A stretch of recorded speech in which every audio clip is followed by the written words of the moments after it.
governments handle pensions and retirement is a sleight of hand. For decades, people. And that's the thing that I would hold over Obama's head. That 2008 financial crisis, I'm not gonna hold the crisis over his head, but the bailout. Yeah, he had a choice to give the people the money. Yeah, he did. And that's why I hold it over his head. He chose to bail out the banks that actually went out here and created this entire situation. So I'm like, when all these other folks be talking about Obama didn't do nothing for black people, Obama literally kept the status quo going throughout his entire presidency, his 2 terms. But that's the one thing that I hold him, because all the rest of the other presidents, every last one of them, they keep the status quo going no matter what. I'm like, so why you gonna hold the one black dude to holding the status quo together and not creating change? A nigga get in there, he's got to be changed. But with the rest of them, status quo was perfectly fine. We ain't gonna criticize that. I hold against him bailing out the banks because they created that crisis. They got greedy. They played on the American citizens to get money out of them. And then when they fucked up, the federal government took the American taxpayers' tax dollars and bailed them out. And they still benefited. So it's kind of like, you almost crashed the fucking economy and we still gonna help you. Good question is, when the housing markets crashed, did people get their homes back after the bailouts? Nope. These foreclosures? Nope. Right.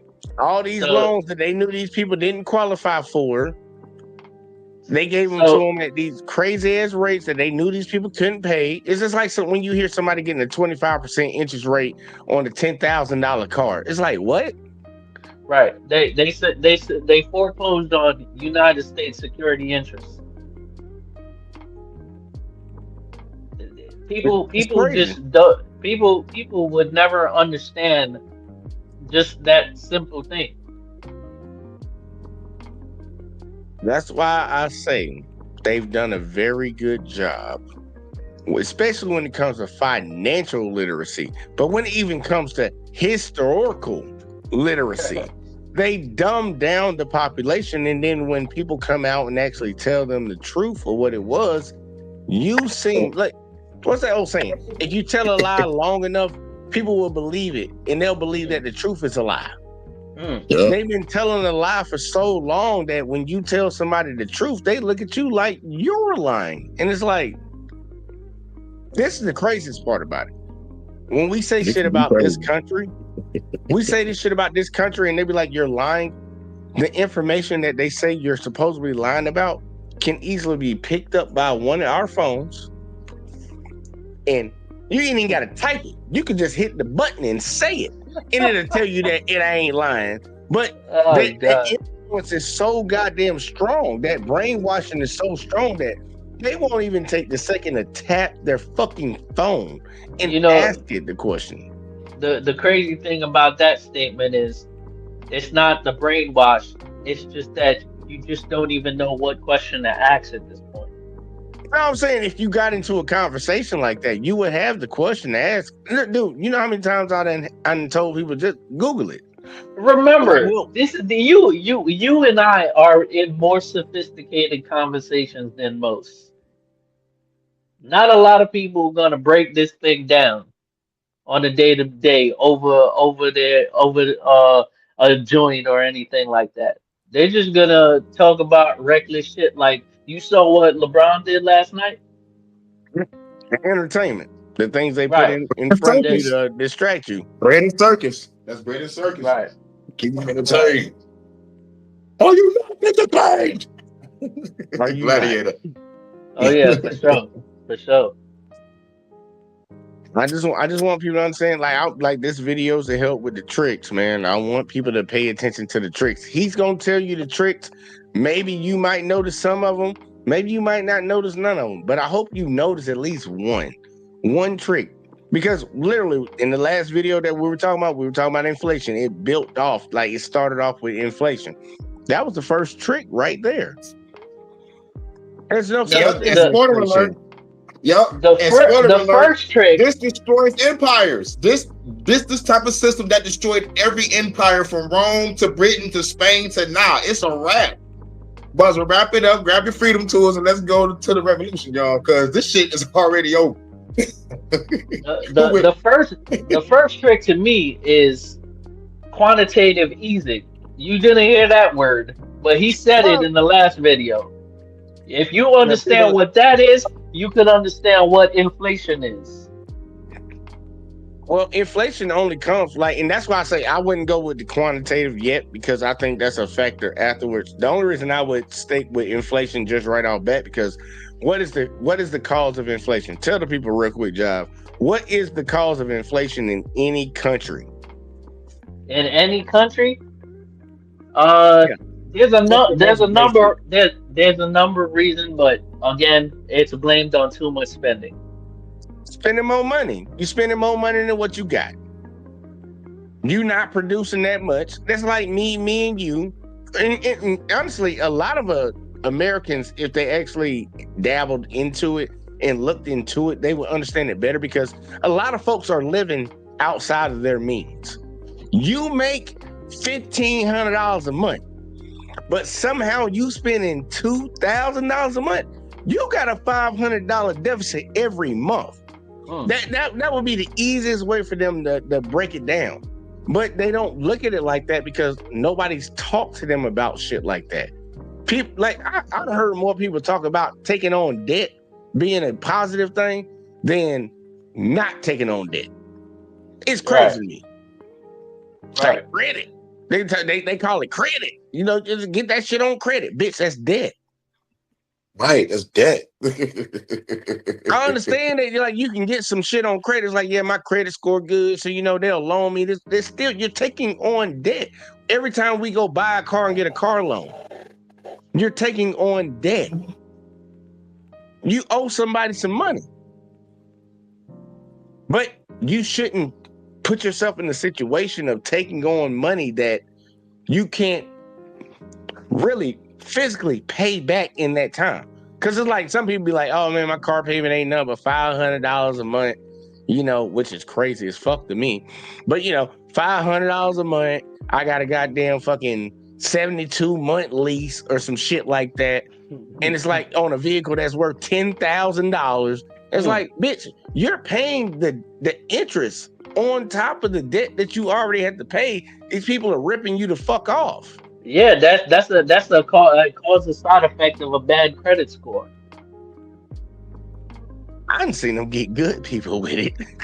They get good people with it, but they have a really nice car, a really nice house.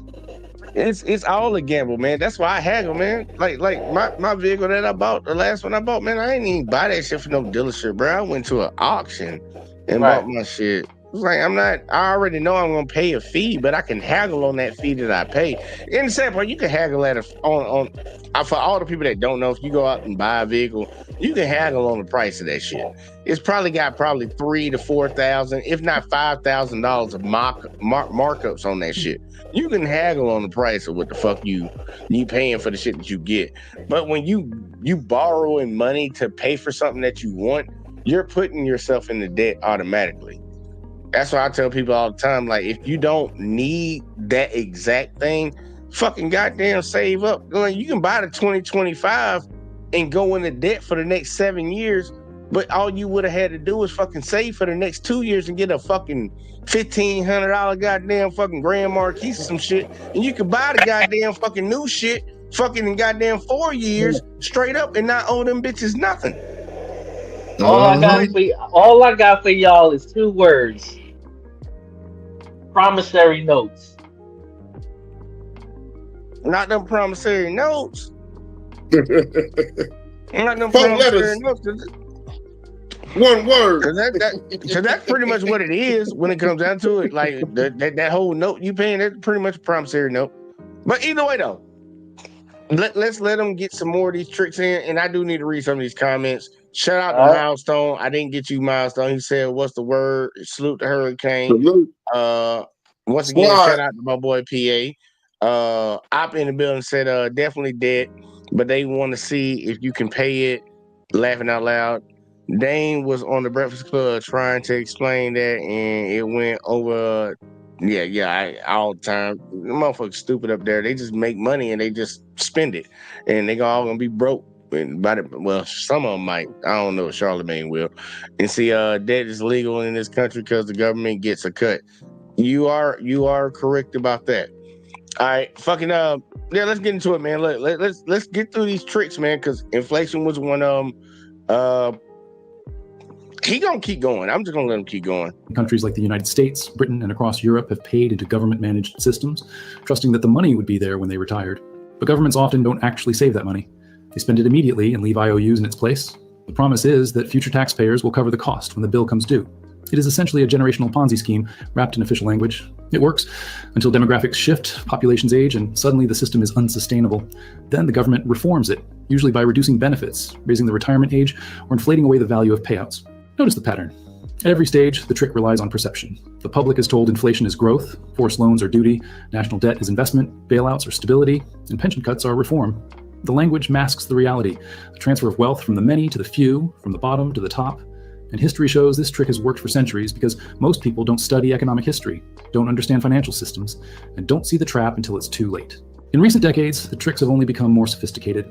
Consider quantitative easing, a term most people never even heard of before the 2008 financial crisis. Central banks created trillions of dollars out of thin air, buying government bonds and mortgage-backed securities to stabilize markets. Politicians and bankers reassured the public this was necessary to prevent collapse, and it worked for the financial system. Asset prices soared. Stocks, real estate, and bonds surged in value. But who owns most of those assets? The wealthy. For the average household without large investments, the benefits were minimal, while the downside came in the form of distorted markets and rising living costs. The trick here was that money creation saved the system for those at the top, while fueling inflation and inequality for everyone else. That's why every time I used to have conversations, and this is before I got into the stock market. Y'all, I'm in the stock market now. I participate. When people would say the stock market is up, and I'm like, what the fuck does that do for me that doesn't have stocks? What does that do for me? But you would hear our politicians, our leaders saying that the stock market is up as if that is a representation of everybody in America is doing good.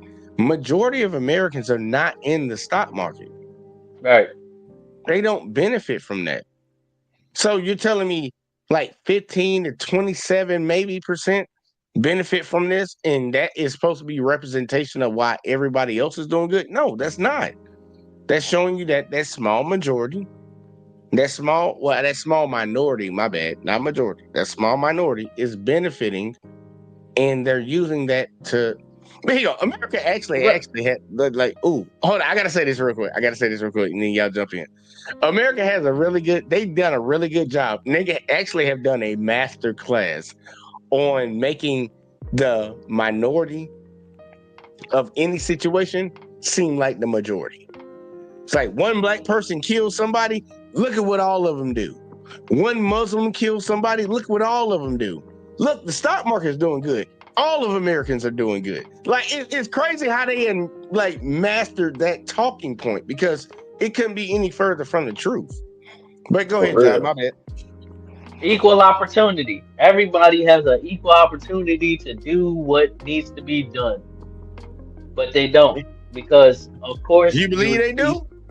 Of course. If you are educated about the subject, you would understand what step to take. But if your subject matter is all about entertainment and sports, what new movies coming out, what new J's is on my feet, you gonna get passed by.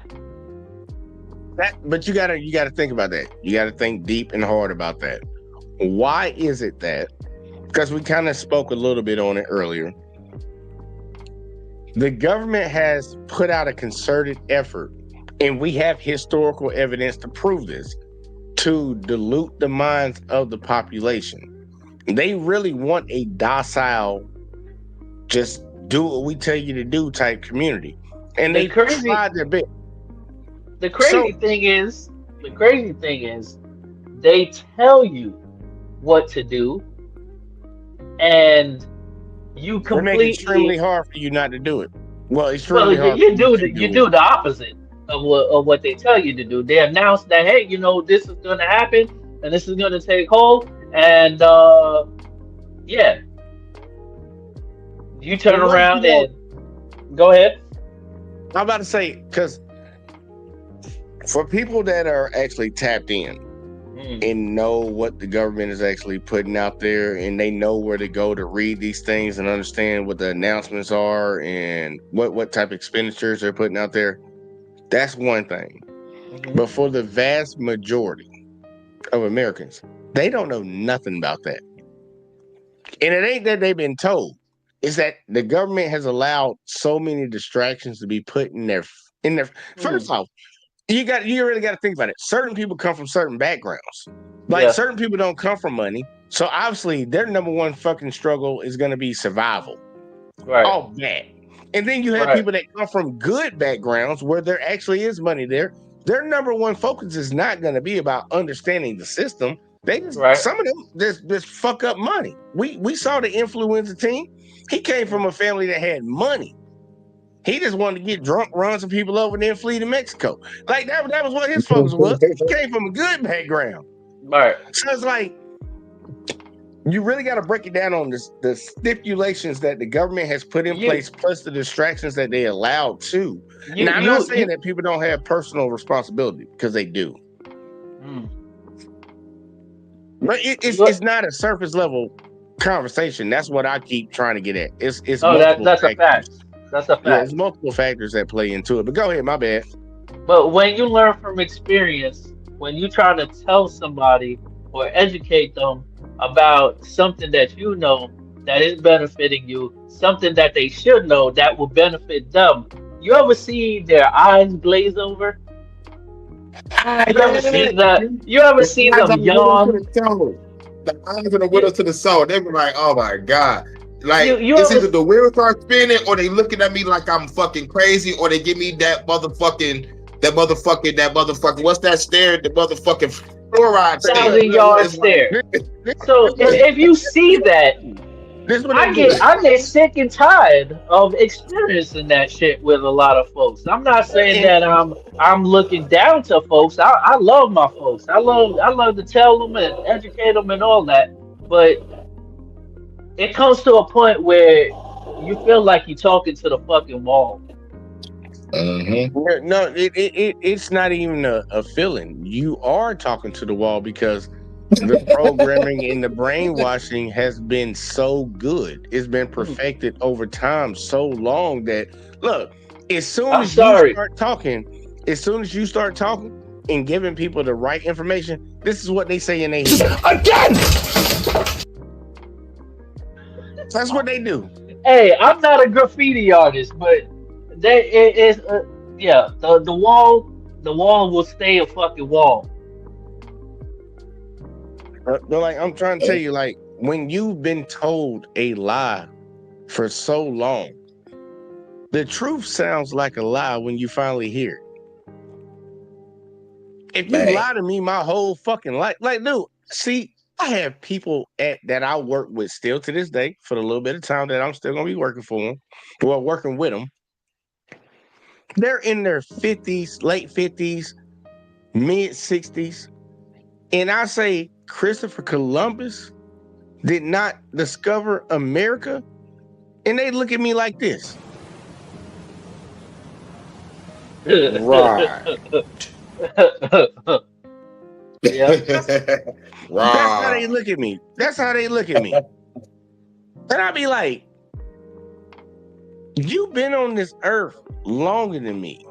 But the brainwashing, the indoctrination has been so strong. Dude, they don't even have the need to even look. They at that point now, it's like they ain't finna do nothing to disprove their belief. Because if they disprove their belief by understanding the truth, that look, they're not willing to deal with that when in their personal life. Because they're not willing to change. They're comfortable with where they are. Even if they believe, like a lot of people want to believe a lie. We talk about it all the time when it comes to relationships. Like a dude want to believe, like, yeah, your girl go out every Friday and Saturday to the club, and she just going with her friends and having fun. You just want to truly believe she ain't out there sucking some dick or something.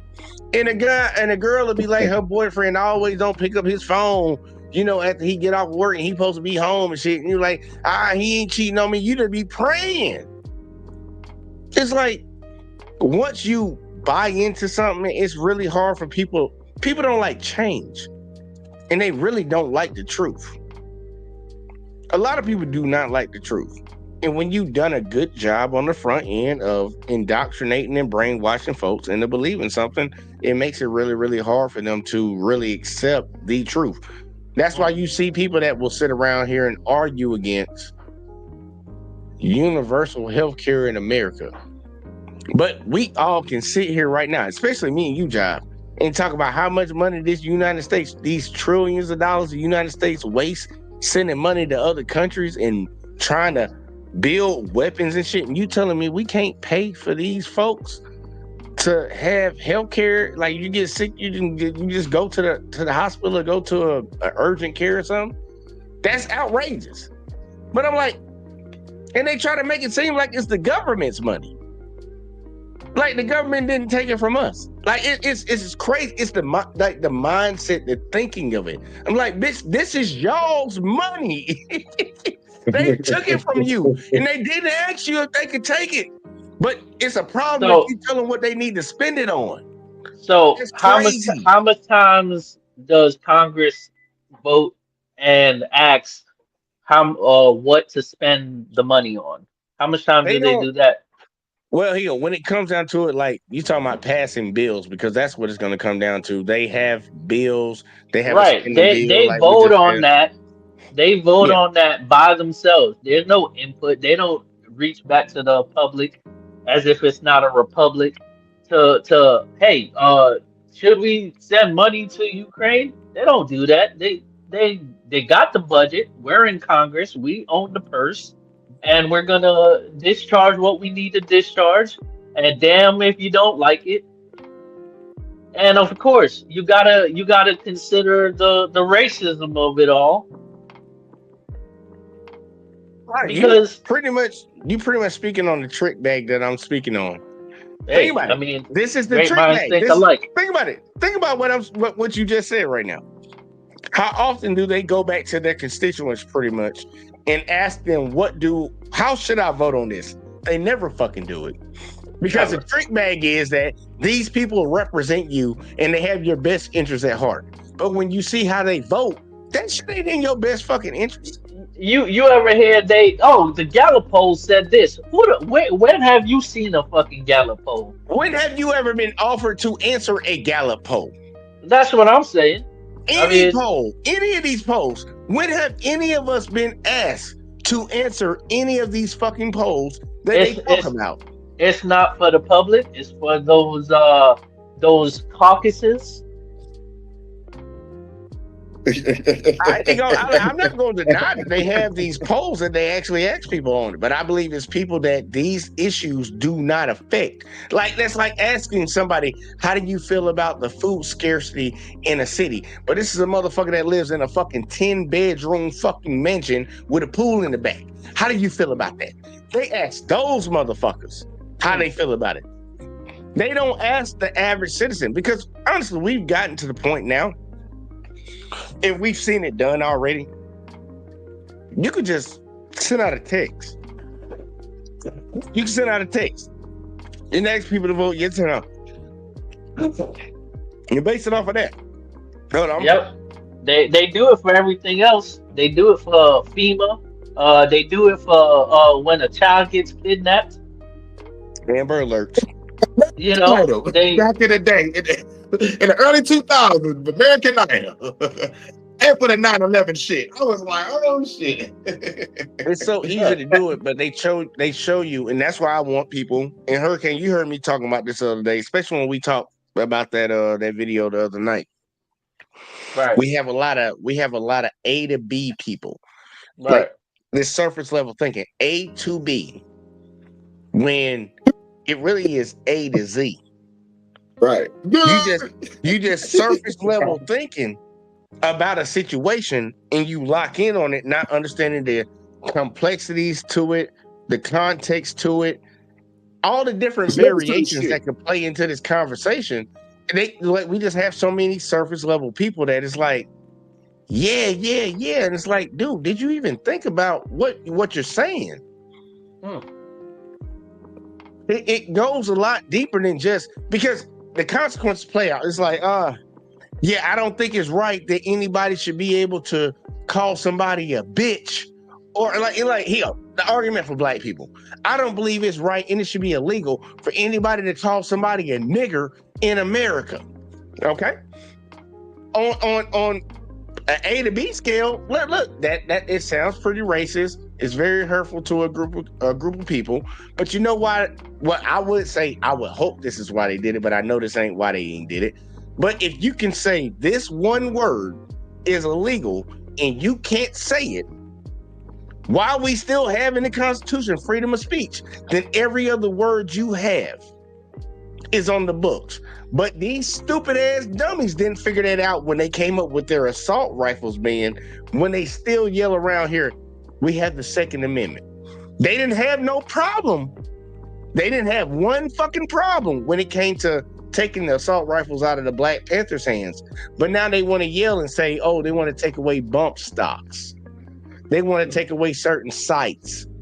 People have this surface level thinking, not understanding that if you agree with taking one thing away, you take away a bunch of shit. But the crazy thing is they got rid of that, they repealed that, and gave you switches. No, they didn't give you switches. They didn't give you switches. Switches wasn't even the thing during the time. It was something that came later on, because just like when the Second Amendment was created, you had muskets. Then we got to the point of having fully automatic weapons. They banned the fully automatics, but the carbines, semi-automatic weapons, they left them alone. There was a big transition in between. These motherfuckers, they don't understand that if you open the door to something, and that's why I be laughing at the Second Amendment people, talking about, oh, we open the door and let them do background checks, people ain't gonna have it. Bitch, they already opened the door on y'all bitches. Do you not understand that? Y'all let them ban assault rifles when the Black Panthers had it. So when you do it with other things, other issues, you're just gonna open the door and it's gonna be, you can't ban a word. You see why they don't want to ban a word? They're not gonna ban a word for us. They ain't gonna ban shit because they know they can open the door we can ban a lot of other shit. But you can't go against freedom of speech, right? That's what they say. Well, I'm looking at it like the governor of Texas the other day. He wants to ban Sharia law. Like, it's even banned over here. Like, huh? Why is Sharia law even talked about over here? And that's what they do over there with the Middle East, with the Sunnis and the Shiites. Like, why is that even over here? Like, shit, man. So the point is, the First Amendment is Congress shall make no laws that is or against religion. And have they not made laws? They made laws.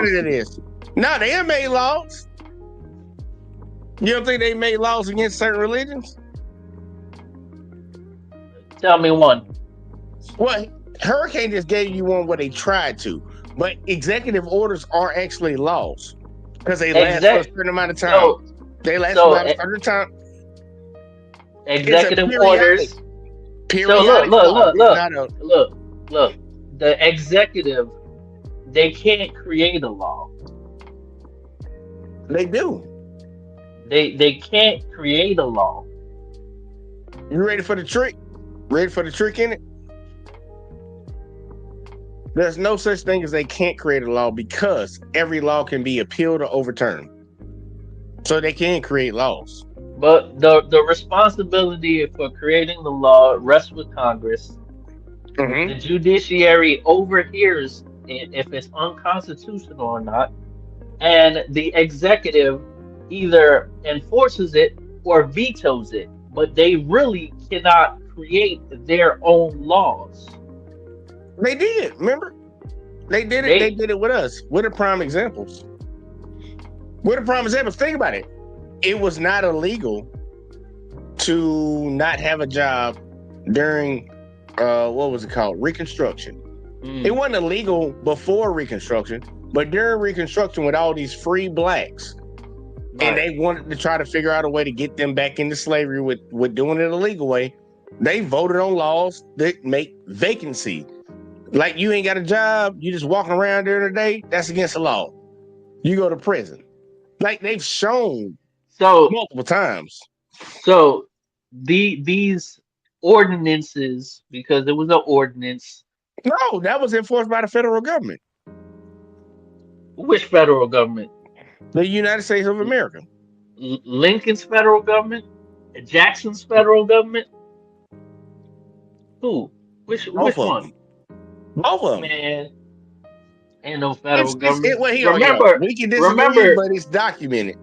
Remember during Reconstructions, Lincoln's troop was in the South, making sure that black folks was going to the voting polls, was having their normalcy, their new normal lives lived out. You ready for this? This is gonna be the funny part. Same time when you said, okay, the North won the Civil War. Let's give it like how many months you want to say after the Civil War got won? How many months you want to go? It don't matter. No, I'm saying just give me a number. Just give me a random number. How many months? I'll give you 10. 10 months. 10 months after Lincoln them done won the Civil War, done set in the law of the land. This is what we're all doing as Americans. Right. Americans. Why the fuck people in Texas was still enslaved?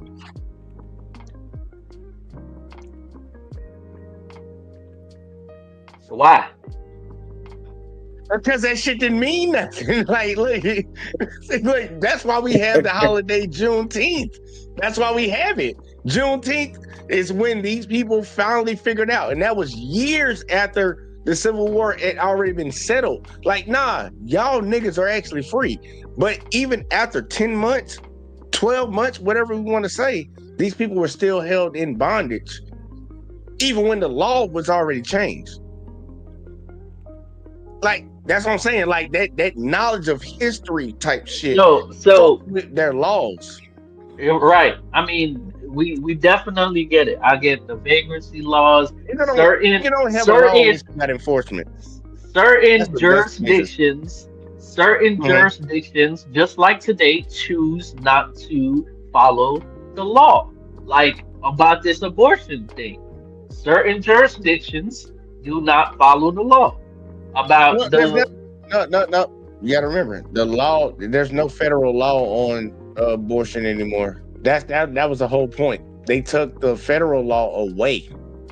Now they left it up to the states. Right. Now it's not. They're not abiding by the federal law because the federal law is you can do whatever the hell you want. The federal law is preventing you from getting an abortion. The states are saying, "Hey, we can allow you to get an abortion." Like Virginia. I think Virginia is one of the states that allows you to get an abortion. Despite what the state law, though. It's not a federal law.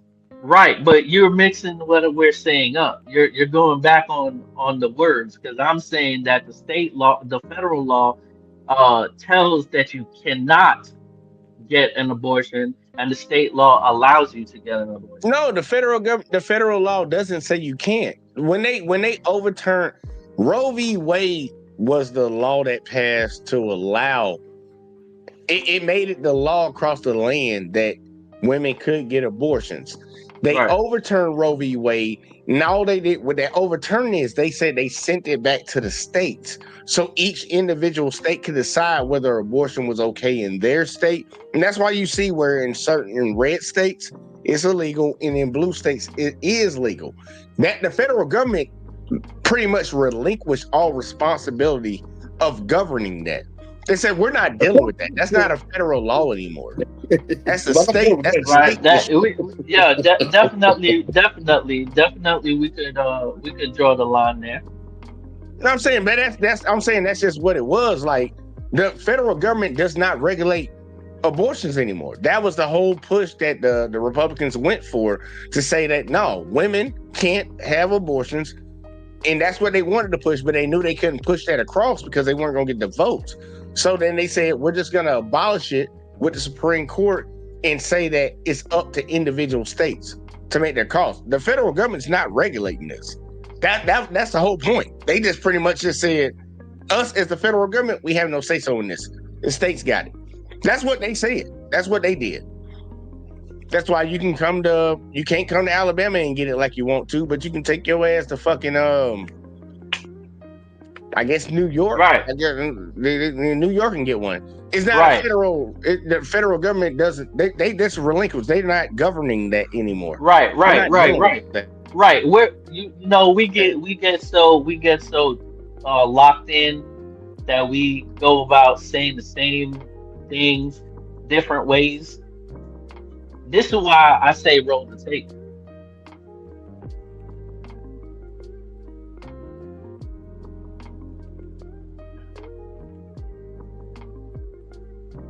This is why I say roll the tape, because definitely, you're right. You are right. The repeal of Roe v. Wade, which happened in June 2022, eliminated the federal constitution right to abortion, returning the authority to regulate or ban abortion to the individual states. You're absolutely right.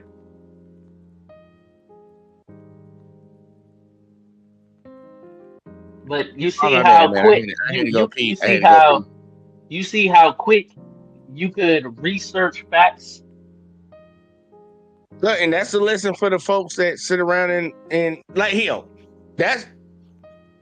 Y'all both done been around when I had some people come up here about some certain shit. And the sad part, some of them, they actually could have proved me wrong on it.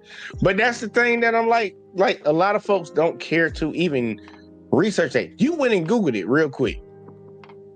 Didn't even take your ass fucking goddamn 30 seconds. You went and Googled it to get some clarification. Why are so many other people sitting around arguing? Because I do it. I sat on here and had a debate. I think Hurricane was around for that, where I talked to one guy. He was talking about why does 13% of the population commit 50% of the crimes. It's like, nigga, Google that, bruh. Google it. 30 seconds. But the motherfuckers, they want the biggest thing is they want to believe this shit. But I'm hoping that I'm waking somebody's mind up. Like you said, roll the tape. Right. I want to wake y'all up to this sleight of hand, because right now we're talking about another modern sleight, and it's gonna be of hand. Watch this shit. Modern sleight of hand is stealth taxation. Instead of raising income taxes directly, governments quietly tax through mechanisms like sales taxes, fuel duties, and most of all, inflation. When prices rise faster than wages, the gap is effectively a hidden tax on savings and purchasing power. Governments love inflation because it reduces the real value of their debts, but for citizens, it erodes financial freedom. You may feel richer because your salary is higher in nominal terms, but if your costs outpace your earnings, you are actually losing wealth. This is not a bug of the system. It is the system. Inflation is not simply an accident of economics. It is one of the most consistent tricks governments deploy to shift the burden of their spending onto you without ever admitting it. Then there's regulatory capture. On the surface, regulations are meant to protect the public: financial rules, safety standards, consumer protections. But time and again, history shows us that powerful industries influence the regulators meant to oversee them. Railroads in the 19th century, oil companies in the 20th, and tech and finance today all have shaped rules in their favor. This is the same dynamic the Peaky Blinders learned in miniature on the streets of Birmingham. Better to own the referee than to fight the game. Governments use regulation as a tool to appear protective, but behind the curtain, the largest corporations carve loopholes that keep competition down and profits flowing. The public sees protection, the insiders see profit. War finance is another old trick in new clothes. During World War I and World War II, governments issued massive amounts of bonds, telling citizens it was their patriotic duty to buy them. People thought they were supporting their nation, which they were, but these bonds also became lucrative, risk-free investments for the wealthy, guaranteed by future taxes. In the 21st century, the pattern remains. Trillions spent on wars in Iraq and Afghanistan were financed through debt, benefiting defense contractors, banks, and bondholders, while ordinary taxpayers shouldered the bill. The trick is that wars are always presented as temporary emergencies, yet the financial burdens last for generations, long after the soldiers have returned home. Governments also weaponize complexity itself as a financial trick. Tax codes thousands of pages long, financial instruments so complicated even professionals struggle to explain them, budgets filled with hidden line items and jargon. All of this creates an environment where ordinary citizens cannot possibly track how money is flowing. Complexity becomes camouflage. When you cannot see the transfer of wealth, you cannot resist it. In ancient Rome, debased coins were a physical sign of the trick. Today, it's balance sheets buried under acronyms and obscure programs. The trick is the same. Make it too complex for the public to follow, and the transfer can proceed unnoticed. Why does this matter now? Because the tricks are alive and accelerating. Inflation eats away at your savings. Debt loads grow larger each year. Bailouts remain the reflex of choice whenever markets wobble. Central banks continue to manipulate money supply. While governments pass costs onto the public in forms so indirect, most people never connect the dots. The result is a system designed to keep you working harder for less real wealth, while the financial elite grows stronger. The lesson from history is not just that these tricks exist, but that Nah, the real lesson is to pay attention to what's actually happening right now. We sent $40+ billion to Argentina the other day. Right. But supposedly we have an inflation problem. We have a deficit problem. Yeah, that's where the $2 trillion is gone. We need a hostile takeover, everybody. Let's speak in corporate terms. We need a hostile takeover because we didn't get a return on our investment of this motherfucking country. Because America's a goddamn corporation. When you dumb down the population, and they did, like, I don't know what version this might be where they want to dumb it down some more because they don't want Idiocracy. I love that movie. No, I agree with the word, but I'm saying, like, I don't know what version of dumbing down the population we're on right now because, like, you know, the biggest push is, man, we don't want to talk about history when it pertains to black people. So I'm like, we've had so many versions of dumbing down the population where they don't even understand. Like, a lot of Americans don't understand they're worker ants to fund this corporation that's going on right now. Here's a perfect example. The government was shut down for 43, 44 days or something like that, right? Mm-hmm. People still showed up to work unaffected. The gas prices fluctuated, but the grocery stores prices fluctuated, but everybody still did their part in this colony, in this anthill. The problem is, and that's one way to look at it. That is one way to look at it, and I'm not gonna knock that. Yeah. The reason I would say why people did those things is because this economy is set up that if you don't get out there and get it, you're gonna die. If you don't fall into this system, because think about all the people that fight the system their entire life. They fight not assimilating to what the fuck this shit says it's supposed to do. We see those people. They out here begging for money. They're always out here in between jobs. You know, they probably got a couple kids, shit like that. They're always paycheck to paycheck. People that truly assimilate into it and understand what it is, those are the people that you see actually possibly getting some leg up. Ignorance is bliss. But that's what is taught, though. That's the part that I'm getting at. They are forcing the ignorance on people and then fucking punishing them for being ignorant. Like, you're not teaching fucking financial literacy. You're not teaching economic literacy. You're not teaching social literacy. You're teaching people to be ignorant. Right. You're not teaching civics so you could understand the daggone word. Look, I ain't start getting my shit going until I got into my fucking 30s. This is something I should have known coming out of high school. What I know now is what I should have known coming out of high school. And the main reason I say that is because they take our tax dollars from our parents, because we were kids during that time, and whatever little shit that money our parents gave us to spend on snacks and shit, you know, little Debbie cakes and shit. Right. But they took the taxes out of that shit because, you know, we gotta help everybody and fund all these programs, and they didn't teach us shit. They taught us bullshit, indoctrinated us to the history of this country that they wanted us to believe. They didn't teach us skills and trades that come out of this goddamn fucking system that they created and forced us. Because if your parents didn't take your ass to school, I promise you your parents is going to jail. I promise you, your The parents are going to Tennessee jail. shit was real, nigga. They was pulling up on niggas like, nigga, why you not in school? Hey, So all you're right, better go lock forcing. your mama up. Yeah, Better go lock they're your mama up. forcing you. They're forcing your parents to send you into a system that's not teaching you something, that's not going to prepare you for the world. That's what I said. If I was in charge, dude, I'll revamp a lot of shit. Like the educational system is getting revamped right now. Because by the 10th grade, we're going to know if little Timmy or little Sarah is going to college or they need to get a job when they go into the public. So once we get to that point, I'm like, look, motherfucker, you can do it later if you want to, but I'm going to give you some skills in the meantime. And you're going to be on a different curriculum than the kids that are going to college. They're going to be on a different curriculum. And if any of y'all want to switch, some of y'all might drop out of this and some of y'all might drop out of that. But guess what? You're going to graduate with that because we're at least going to say that we gave you 2 years out of all these fucked up years we gave you of indoctrination.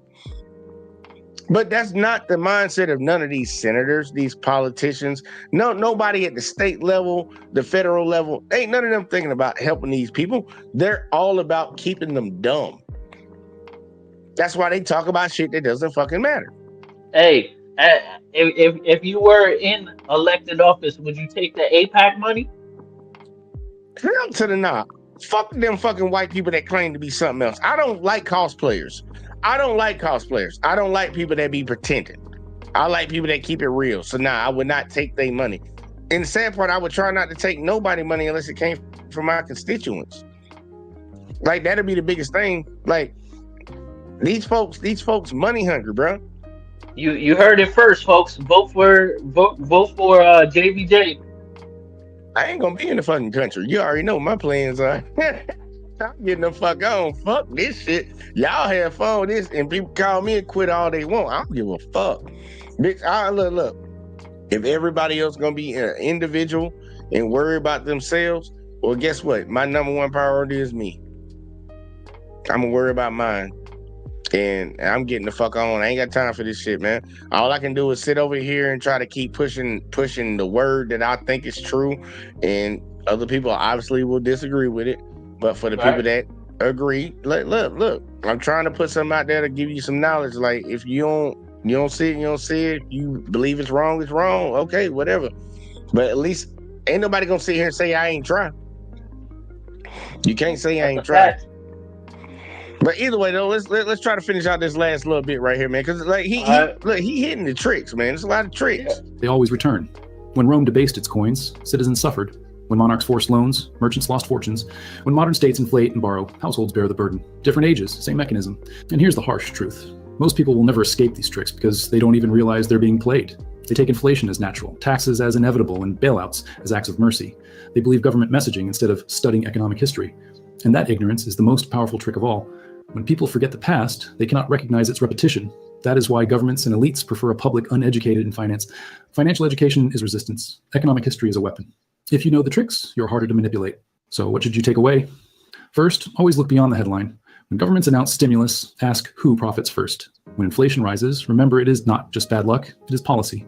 When regulations appear, ask who wrote them and who benefits. Hold on, let me stop. Let me go back real quick. Let him say that again. Away. First, always look beyond the headline. When governments announce stimulus, ask who profits first. That part right there. Because you remember when they gave us the first stimulus check? Yep. Everybody got I think $1,200 or what? They got like $1,200 or something like that. Everybody got their first check. We started seeing all these reports started coming out. How did the Los Angeles Lakers organization benefit from that? How did and then these NFL teams, NBA teams, big multi-trillion-dollar companies were benefiting from it. And once the news got out, some of them gave the money back. Some of them just kept it. Said, fuck it, we're going to keep it. Who is actually benefiting from this? Like, you got these some people out here that I call super dummies talking about the big, beautiful bill and the tax cut that Trump gave the first time. It's like, yeah, look what he gave us. Who truly benefited from that? Your shit lasted for 4 years, just like this shit right now and this new big beautiful bill that's about to take your health care away. You're gonna only benefit from that tax cut for 4 years again. Who truly benefited? The motherfucking shit is permanent. And yeah, man, that 50-year mortgage shit is a motherfucker. That 50-year mortgage shit. Right, that motherfucker, you just locking yourself into working for your life. You working for the rest of your Interest life. rates? That's it. Can you say interest rates? Can you say It's interest just rates? slavery. You'll never get up out of it. You'll never get out from under it. It's slavery. It's financial slavery from the get-go. You'll never get out from under a 50-year fucking mortgage. That's fucking crazy. You'll never. Most of y'all motherfuckers ain't even gonna live 50 years. They got you locked in. You locked in. You locked in on it. You signed your name on a dotted line. Like, dude, you really got to look at who benefited from this shit. And when you look at these things that they keep putting in place, yes, you might get some crumbs. And that's what that whole got people buying into it, that trickle down economics dumb shit. If you give money to the rich, they'll spread it down to the poor. Bitch, how the fuck did the rich get more richer during COVID when the whole world shut down, but the poor got poorer? Like, make fucking sense. If you really look at the economic value of a lot of these companies, during COVID, they made more money than they were before. It was like, if you didn't know COVID happened, you was like, okay, oh, they hit a stride and they just started going up. It's like, no, COVID happened and they got all these government subsidies. But a lot of people don't want to Google it and don't want to look back at it. They don't give a fuck about it. They were cool with what was said during the time, and they take that as a word and they move on and just go on by their business. But I'm like, look, people after, people say something and they do something, time passes by, but then that gives people more time to actually look into it and figure out like, nah, bro, y'all was full of shit fucking 5 months ago. But people don't give a fuck after 5 months done passed. They don't care. They just, well, you just saying shit now. That's what I was told back then. That's why people still think somebody stole an election. It's like they still on that shit. He ain't stole it. It's like, bro, they had like multiple court cases on that shit, bro. Ain't nobody steal no election. No, they stole it, bro. Fucking almost 5 years now, and people still saying that shit. It's crazy. I'm gonna let him finish it out. When inflation rises, remember it is not just bad luck, it is policy. When regulations appear, ask who wrote them and who benefits. Second, build real wealth outside the traps. Assets that can hold value even when currency does not. Third, never assume the system works for you just because it says it does. Systems exist to protect themselves, not you. History doesn't repeat, but if you don't understand it, it will crush you all the same. The financial tricks that kept Roman citizens broke are the same ones draining your bank account today, only dressed in modern language. The only difference is whether you recognize them in time. If this gave you a new perspective, hit subscribe. History. And I'm gonna give y'all an example of that because we ain't got too much time left, and I'm gonna keep grinding because I ain't trying to keep building like beating a dead horse. Well, y'all not gonna believe this. We gonna talk about. My bad. Hold up. Now I'm gonna show you exactly what the fuck I'm talking about because we needed to reopen the government. I tried to build these 3 videos to all circumvent to one area. Like, we all gonna get there when we get there. First, we talked about a promise, and then talked about the stipulations in between that promise and what was a promise and what is not a promise. Now we got into the tricks of how politicians do shit. Because I gave you an example of one of them. Now you understand the tricks now because we pointed out all of them.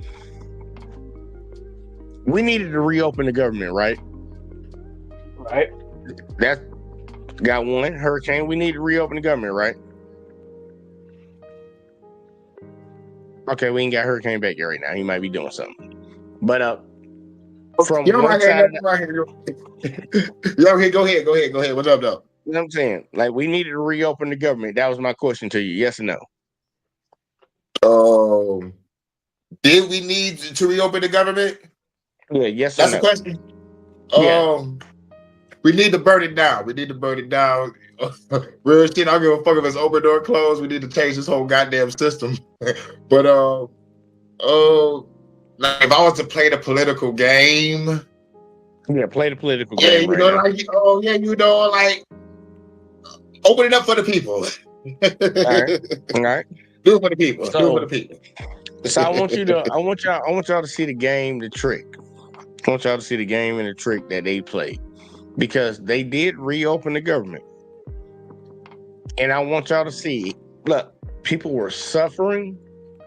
People were being harmed. They were losing their subsidies, their welfare. You know, they wanted to put black women on the face of that shit, right? You know, even though more white people are on welfare, you know, just the little games we play. You know, we want to say that the Democrats are holding it up, but the Democrats are claiming that they're doing it to keep health care. The Republicans are saying that they're doing it to give illegals health care. It was a whole bunch of shit being fucking said to try to put the blame on somebody else.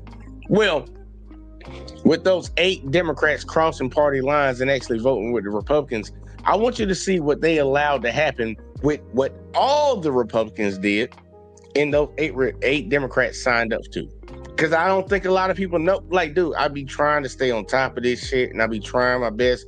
Because it's the type of shit that I listen to all the time, and I try to keep track with it, and I try to double check it all the time. Shout out to the matter of fact, I don't know which channel we using for his. The Philip Scott's podcast. Philip Scott's podcast. He's gonna tell you about what just recently happened with this the spending bill. You know, we needed to do a just straight up CR to open up the government to make sure we can pay all our debts, well, at least the debts that we were gonna pay. You know, some of them we're not gonna fucking pay because that's why our deficit's so fucking high. But it was supposed to be so sanctimonious from the right. Watch what these motherfuckers did. I just want y'all to really pay attention to this, and if y'all don't get pissed off about this one, I'm gonna have to look at you funny. But don't feel no type of way if I look at you funny. Well, y'all not gonna believe this. Well, what we gonna talk about tonight? Well, you know, they signed the bill in the Senate to open the government back up, and then, of course, the bill came to the House. Well, there were some concerns in the bill in the Senate because there are 8 senators that put in a provision where they can get paid $500,000 each particular instance. I want you to hear exactly what they would get paid for, and let's have this conversation. Let's go ahead and check this out. I was very excited about coming back to Washington, D.C. to vote to open the government back up. Now, I want y'all to make sure y'all understand this. This is a Republican out of Georgia in the 8th District, Valdosta, Tifton, and whatever the fuck that shit is, Ville. Republican Austin Scott. This is a Republican that actually had an issue with this when he saw this. So don't say it's this liberal shit coming out the left with, because I know I'm gonna get some of them people over here. It's like, oh, left, right, bitch. I don't fuck with either one of them parties. I think all y'all fucking corrupt. I just think Republicans are better at it. You got a Republican that's about to call this out, and I want y'all to listen to what he says.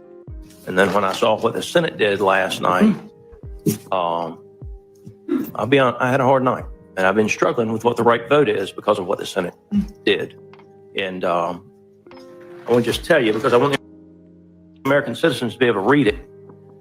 You can start at page 217 of the legislation where it says requiring Senate notification for disclosure of Senate data. And there's a lot of with respect to's and other things in the first pages. But when you get over to page 223, you'll see where they've created a private cause of action, specifically for them. And it goes on and it says that cause of action, and this is on page 224, any senator whose Senate data or the Senate data of whose Senate office has been acquired, subpoenaed, searched, accessed, or disclosed in violation of this section may bring a civil action against the United States if the violation was committed by an officer, employer, or agent of the United States or of any federal department of agent or agency. Relief. If the senator prevails on a claim under the subsection, the court shall, not may, shall award for each instance of a violation of this section the greater of, not the lesser of, the greater of statutory damages of $500,000 or the amount of actual damages, reasonable attorney fees, cost of litigation. And it goes on from there. Now, there's other language in here, waiver of sovereign immunity, no qualified immunity. And there's other language in here too that indicates that each line would be an additional payment. And so most of us as members have a campaign phone, a campaign email, a personal phone, a personal email, and then a business phone and a business email. That's 6 violations the way they count. If they went for all of them, 6. Minimum of $500,000 apiece. Now, I don't think, and I've been asking questions on this since last night. And I'm going to tell you, I don't think that Senate leadership shared with the leadership of the House what they were doing. Now, I want the Democrats to know this. My understanding is that Chuck Schumer was very much aware and signed off on this particular language as well. So just, y'all might want to ask questions about that. I'm just telling the truth on this. Is as soon as I found out about it, I started asking questions. But they're saying, well, the executive branch shouldn't be checking up on the legislative branch. Well, there's some truth to that. There's a lot of truth to it. I believe in the separation of powers. And they talk about it being good governance.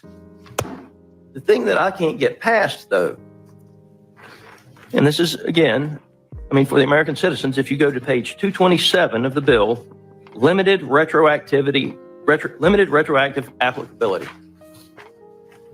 In general, the amendments made by this section shall apply to any acquisition, subpoena, search, accessing, disclosure of Senate data as defined in Section 10A of the Legislative Branch Appropriations Act 2005, and to any failure to disclose such an acquisition, subpoena, search, accessing, or disclosure occurring on or after January 1 of 2022. So it's given them the ability to retroactively go back. We know, you literally know who, at least, we may not know all of them, but we at least know the list of some of them.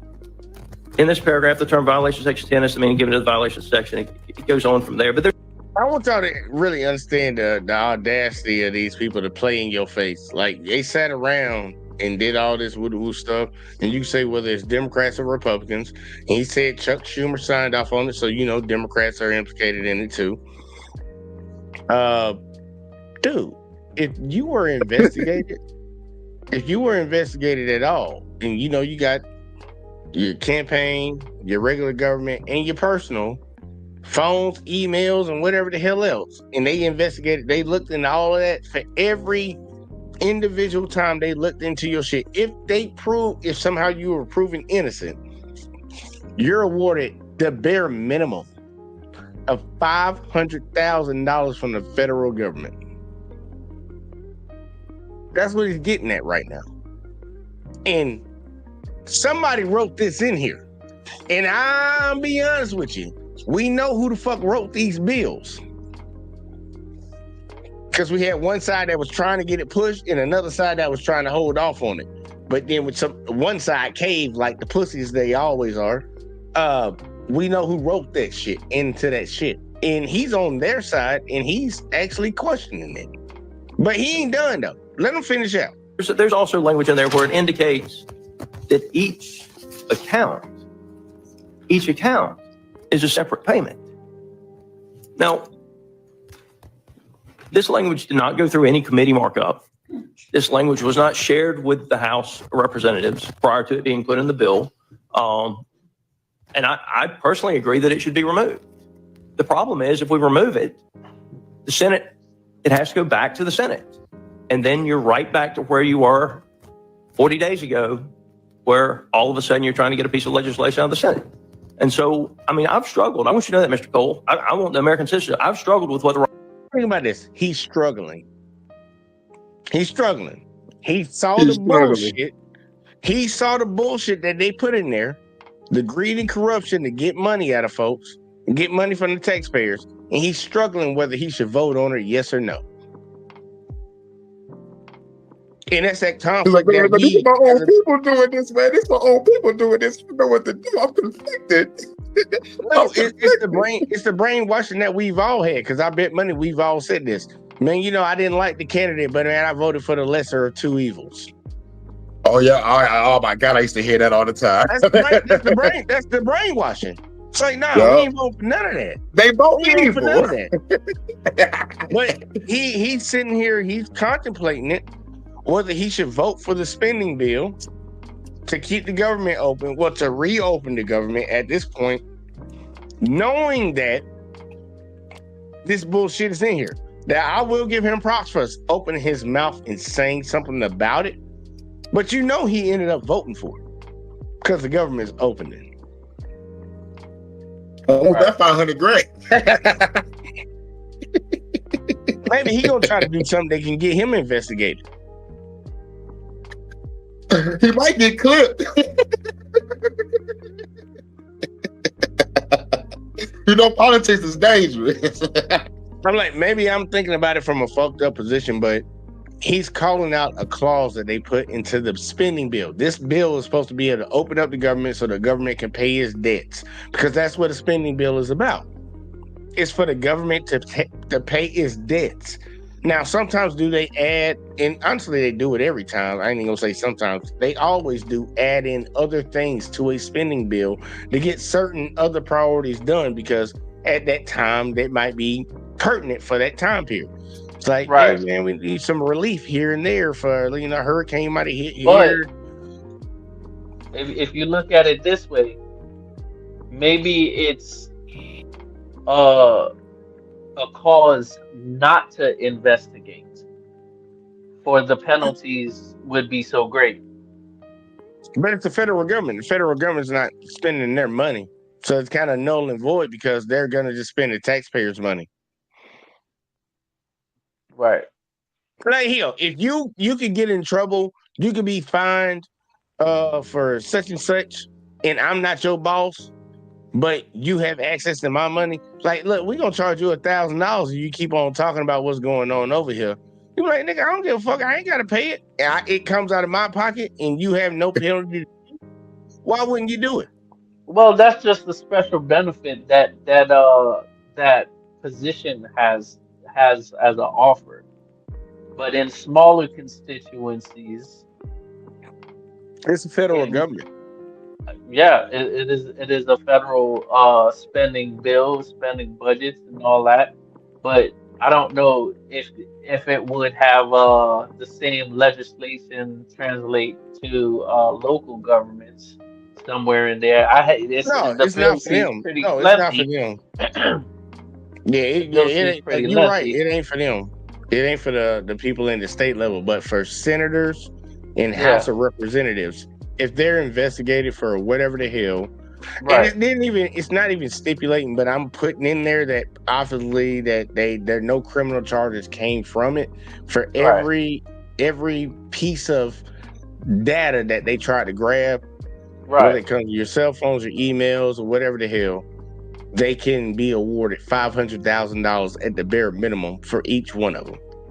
right. I'm not saying that applies to your governors or nothing like that, or Did he your say house. where it's going? Did he say if it's going to personal accounts or back to the No, constituents? this is their reparations for being investigated. That's pretty much what they're getting at. And look, and when we go a little bit further into the video, Phil's gonna break it down a little bit more, but he's actually not even done talking. The senator is not even done talking. Representative's not talking. Like, dude, this is a Ponzi scheme in broad daylight, and they did it under the guise of, we need to open up the government to help the people, but we're gonna also make sure we can put some money in our pocket. That's pretty much what's going on right now, Yeah, and it's been going on for the longest. So, hey, we gave y'all a tax cut. The average American, we gave you a tax cut, but we made the ones for the billionaires permanent. Yours expires in 4 years. The shit that I was talking about earlier. That's how they got motherfuckers. Oh, he gave the American people a tax cut. Your shit expires the month, like a couple months after he gets out of office. So then when you ain't got that tax cut no more, the motherfucker gonna be like, yo, it's the other party's problem. It's like, no, bitch, you set it up that way. Either way, though, I'm gonna let him keep talking. Right course of action here is because what they did is wrong. This should not be in this piece of legislation. And they can say it's about good governance all they want to. When they made it retroactive, then all of a sudden it was no longer about good governance. There's actually a list of people that know. Oh, my bad. And I forgot about that part. And they set it up to go all the way back to 2022 when we're in 2025. So some of them folks that actually was in on it knew that, yeah, I had been investigated, and they didn't bring no full charges against me, because, you know, the government ain't gonna really charge government officials like that for real. They never really do. It's like, yeah, I can get some bread out of this, because they looked into my shit too. That could be fucking, that could be up to fucking, at the bare minimum, $500,000 per. Let's say if somebody really got investigated and all they had was 3 cell phones, 3 emails, and 3 campaign shits, that's fucking 9. 9 times 5 is what? They could get about $4.5 million from the citizens. It's like, okay. But either way, though, Yeah, and I forgot to say something about that retroactive shit because he really did say that retroactive. They cool with retroactive for what the fuck happened to them, but black folks can get no retroactive for nothing in this country. Okay, either way though, I'm sorry. Let's keep going. They will get paid as soon as this thing is signed. At least they've got the coupon where all they have to do is go file at the courthouse and get paid. And there it is, right there. I haven't decided exactly what I'm going to do. My gut is, because of the way this place is so dysfunctional now, that the right thing to do is to get the government cut on as soon as possible and make sure that the American citizens are watching what those senators do and hold them to account for what they did. And at the same time, the House put legislation out that actually reverses what the Senate has done. They should vote on this in the light of day. If they think this is the right thing to do, then they should have a committee meeting and a straight up or down vote on it. Don't hold my people who work in my district at Robbins Air Force Base paycheck Right. any longer than it's already been held. And so I want you to know, Mr. Cole, you're our chair. I respect you tremendously, as much as I respect anybody in this house, and as much, I can take everybody I ever met. I have tremendous respect for you. You are a man of integrity and honesty. And when you tell me you didn't know, I trust you. And when Mike Johnson, when I'm asking questions about it at 9:00 last night, I don't think our side knows. I think the Dems and the Republicans in the Senate knew though. I do. I want you to know that. And but this is, the American citizens just need to read it and they can figure it out for themselves. It's not that hard. It's big letters. It starts on 217. It ends on 228. It won't take you 10 minutes to read it, and you really can pretty much start where the private cause of action is. How many of y'all know I read this shit? It's that in would there. never pass.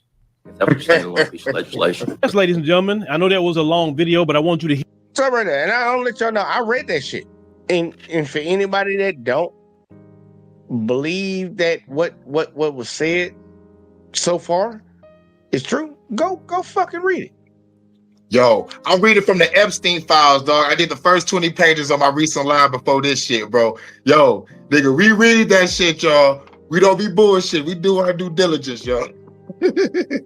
Like, these motherfuckers just threw in some shit, and it's really funny because he's in the House and he's not in the Senate. So he wanted to give all, like, with all due respect, I believe you are a righteous man and didn't know about this when we all voted on it. But I don't trust none of them in the Senate, and the Democrats and the Republicans in the Senate. Man, bitch, shut the fuck up. Plausible deniability. That's what you just played on me. I'm not dumb. Been around here, done met too many people to understand what the fuck you just did. I know what you just did. You're trying to act like you're trying to give yourself off as if you're doing the right thing, and I believe he is doing the right thing by calling it out. But you also voted on it in retrospect because this is before you, like, dude. And that lets me know because he's saying that he didn't truly read the bill until after the bill passed. He voted on a bill that he didn't read because it went to the House and the Senate. Like, what gets me is that we as Americans right now in America are okay with the setup in the system. Like Hurricane, I know you talking about break it all the way down. And honestly, sometimes I really be on that type of time. I really do. I'm like, burn this shit the fuck down because these bitches playing. But in this situation right here, just to alleviate this problem that we have right now, he says that these people are elected and sent in there to argue on the behalf of their constituents. We have technology to let our constituents argue without you being there. If we want to truly be efficient, why aren't we fucking electing any of y'all senators for anything? We can have government employees. They already have control over our phones. I don't know if people know that.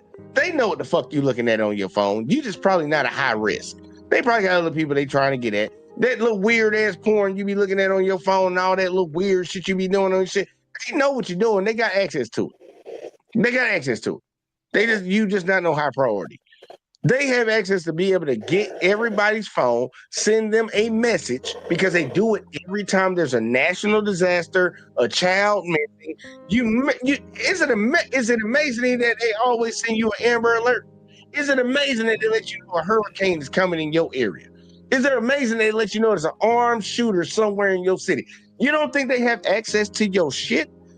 If they have that much access, every time there's an issue that we need to vote on, when it pertains to what Americans want, we don't need one singular person voting on it. You know, the crazy thing about that point is the technology is there. You gotta answer. You want to answer the calls. You want to answer the text. Give us an opportunity to speak.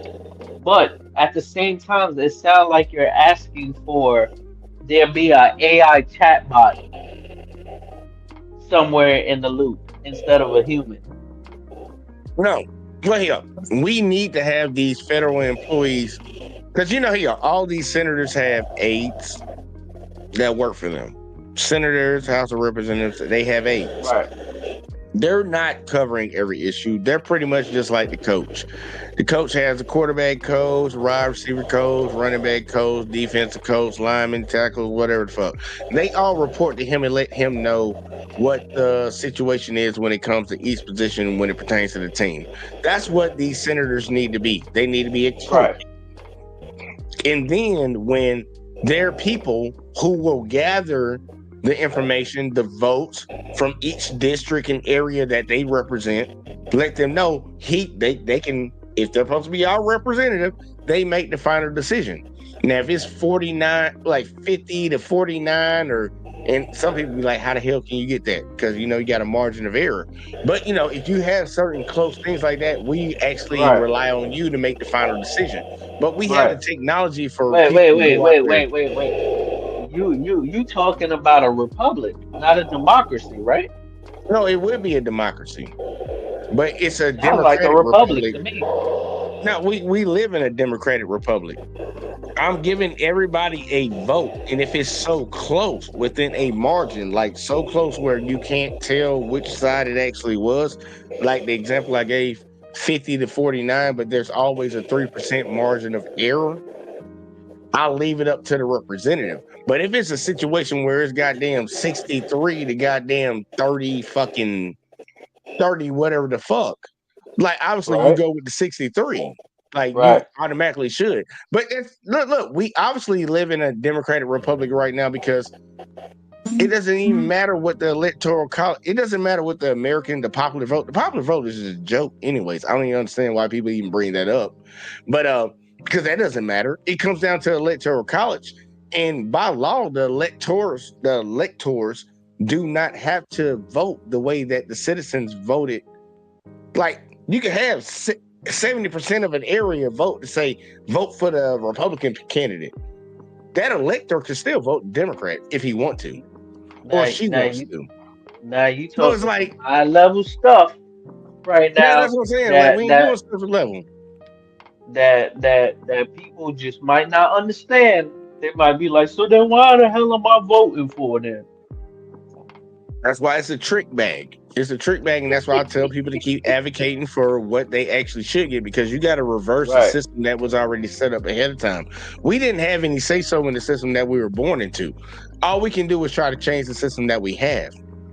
And we've had a lot of people that came throughout history that tried to change it.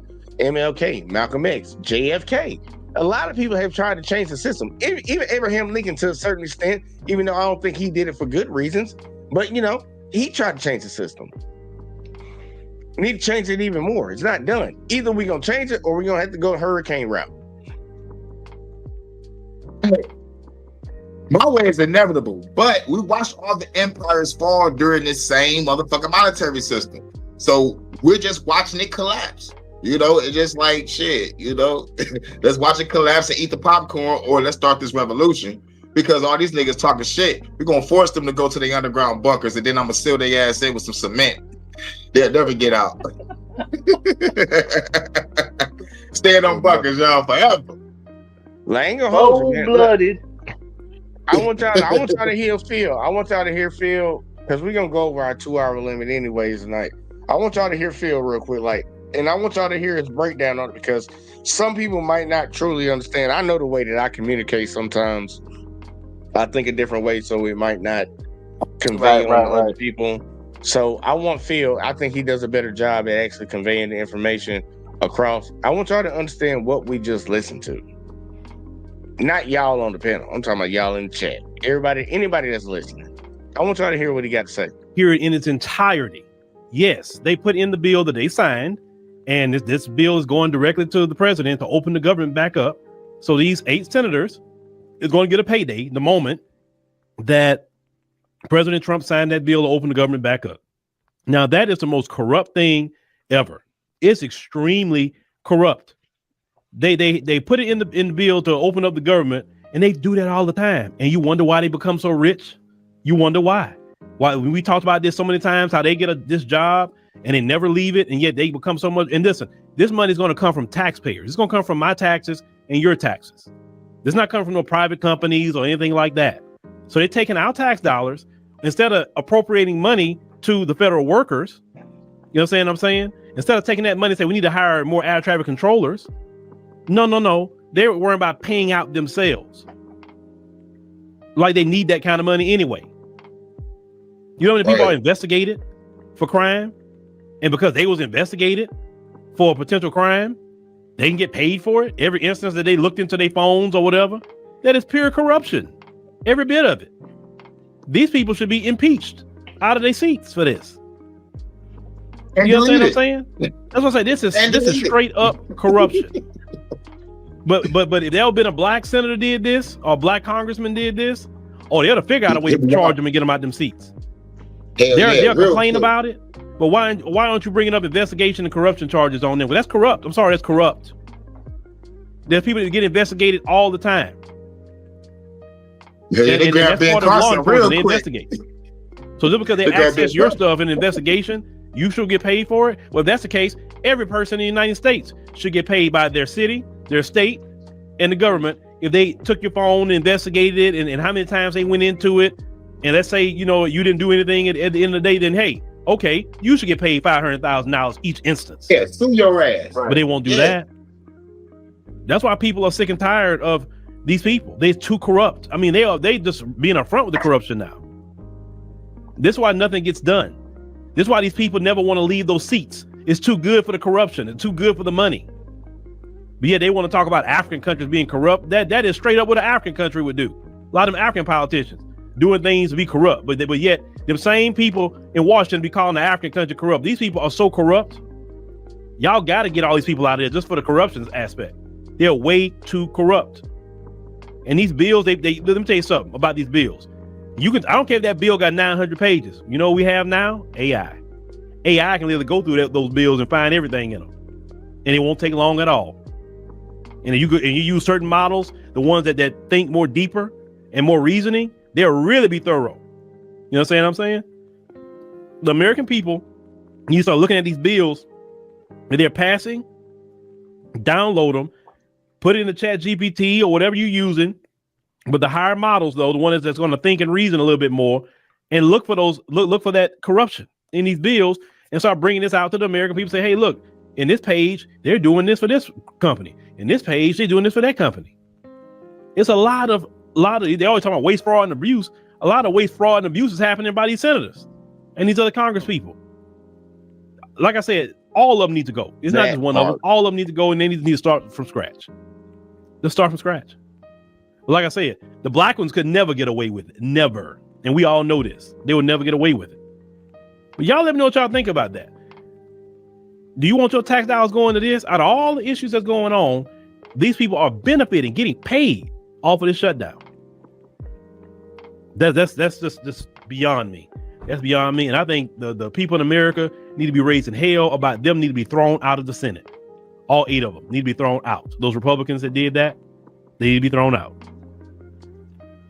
This should not go away. And now Trump was about the right thing. Trump wouldn't even sign it. Trump, if he was right, but he ain't for the right thing. But if he was, he was like, I'm not signing this until y'all take that out.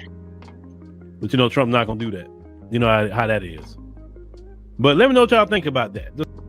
And look, I want to know what y'all think about it right now, because Well, Trump wanted to be the hero to get the government back open,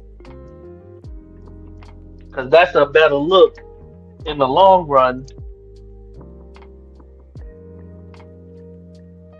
yeah, and that's what look. That's why I want to say people need to be tapped in, because he knows people will have that mindset. Right. Like, look, he got it back open, but at the same time, he was literally in court fighting to make sure people that got Section 8 food stamps, WIC, couldn't get their shit while it was shut down.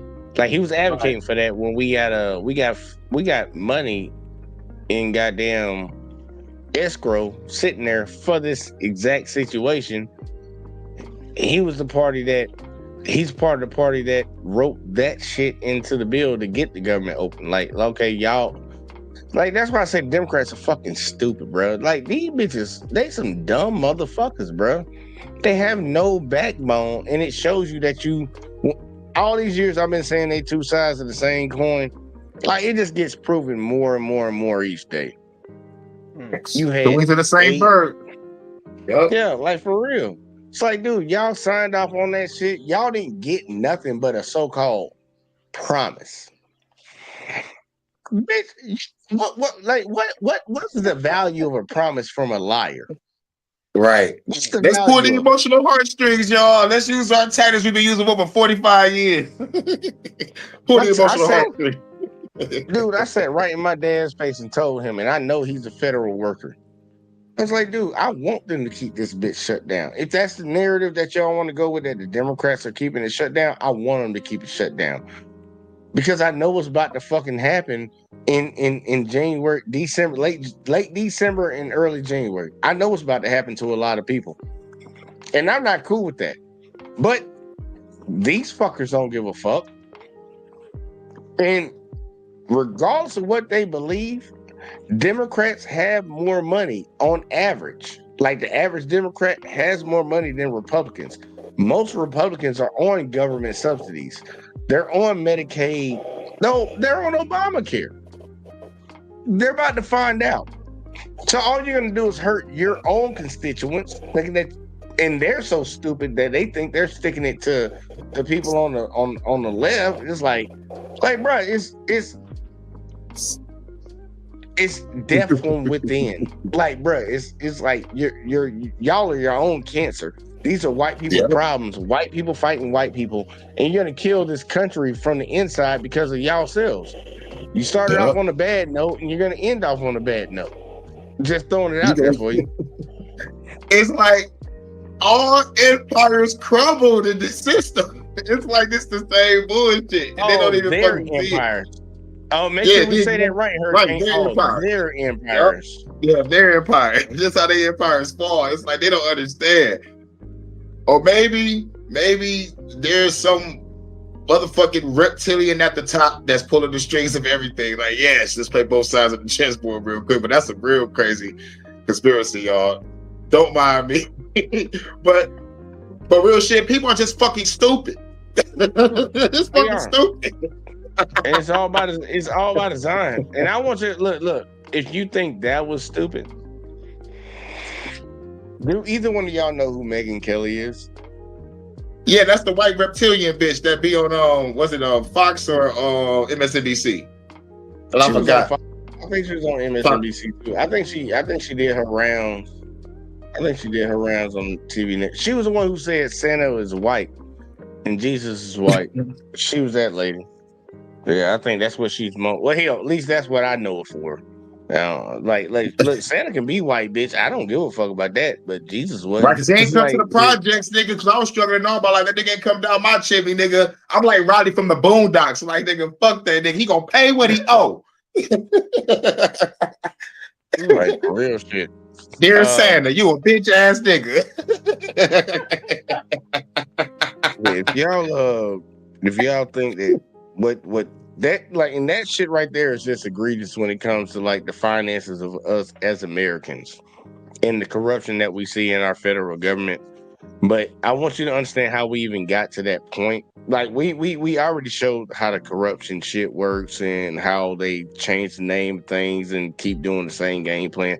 But now you also got to see the propaganda side, the people, the mouthpieces. And I want y'all to understand why you had a group of people who were supporting campaigns, well, a campaign where we said that we wanted to stop child predators, because that's really a good thing to do, stop these grown men and women, because they always want to make the man seem like that's what it is, but most of the time it is a dude, majority of the time. But there are women out here that these teachers are touching these kids. We want to stop that from happening. We want to stop these kids from being defiled at a young age by people who can't seem to get dick or pussy in their age group because they just lame. I'll just put it like that. You're fucking lame and you're weird too. And you probably need to be shot. But outside of that, I want you to see how amazingly that somebody who was a staunch right winger against everything that happened with the Epstein shit. I want y'all to see this 360. And we gonna end after this, y'all. But I want y'all to see this. And I ain't gonna lie, it's probably gonna get you hyped up because I'm going to the Amazing Lucas.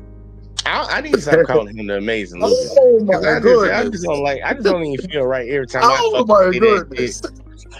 Yeah, man, because my goodness. Yeah, like, I don't like saying that shit because I don't like calling the other man amazing, but that's his channel name. But either way though, I want y'all to see this. And before we get into it, I do gotta say, like, do either one of y'all got any thoughts before I get into this? Because it's about to be something crazy it's about to be wild. All I gotta say is fuck the government and everything they stand for, and the ones above them and below them in the underground cities. I don't know, but yeah, you can roll the tape. All right, Jobs would rotate too. All right, here we go. Right. Oh, my bad. I ain't had the volume up. All right, let's go back. My bad. Hold on, let me go back. Of evil. Right. Lineage of evil. It's about to get bad, and I'm actually gonna let it play, y'all. So there was one point in time that I used to believe that, hey, no matter you're Republican, Democrat, Libertarian, Independent, no matter your philosophy, your political beliefs, doesn't matter, that we can all agree that messing with kids is bad. Whether they kids, teens, children, whatever you want to call them, that messing with them was bad, okay? Any type of sexual deviancy with these individuals was a bad thing, that we can all agree that's bad. You need to go to the sun. That's what needs to happen. You need to be locked up. You need a chair. You need injection, whatever. It seems that all of us agree on this, except MAGA. Come on now, dog.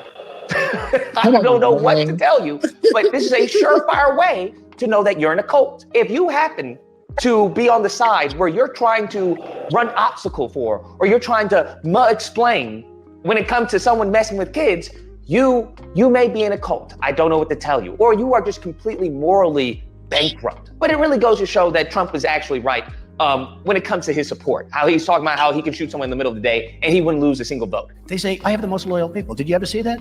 Where I could stand in the middle of Fifth Avenue and shoot somebody and I wouldn't lose any voters, okay? It's like incredible. I used to believe that was hyperbole, but now seeing how they're responding to actual... And I want y'all to understand what he's doing. He's showing examples. That's where the boys got it from. They got it from the Trump saying that. That's where they literally got it from. He's showing examples and he's going to show it in real time of this mindset. And I'll tell you the narrative ahead of time of what it's going to be. Racism. Some people, no, it's not even that. Not in this case. But okay, cool. There's some folks in the MAGA movement, and majority of the MAGA movement is okay with people touching kids. That's pretty much the point. Now, are there some people in it that are not? I agree, they are. There definitely is. But majority of that movement is okay with people touching kids. And he's going to show his examples throughout this. innocent kids being attacked. I genuinely believe that. I believe that these people are done. They are cuckoo for Cocoa Puffs. They need to be gone, bro. They need to be going to a different country, a different planet, because we can't live around people who are trying to co-sign abusing the youth. They want to talk about transgender. They want to talk about the LGBT propaganda. I hear you, but all of that, okay, if you want to scream all of that, oh, they're abusing the kids, they're trying to, brainwashing them. If you believe all that, but then when we have a whole bunch of evidence of what people are doing on an island of trafficking these individuals, women and children, and you don't care about it anymore, you can miss me with that nonsense, all right? You can miss me completely with that nonsense. A distraction. Just ridiculous. This whole Epstein Files thing, it's a little bit played out. And I think it's a moment in time where it should be a sobering effect on millions of people to understand that we don't have news. This is not news. This is mere entertainment / propaganda. He's out of line, but he's right. I never thought in a million years, listen to me, I'm being genuine. I never thought in a million years that when it came to uncovering a child trafficking ring, that there would be a United States president who would say, don't worry about it. Because it's a Democrat hoax. That's just a hoax. The whole Epstein thing is a Democrat hoax. They ran on, hey, we're going to release the files. We're going to release the files.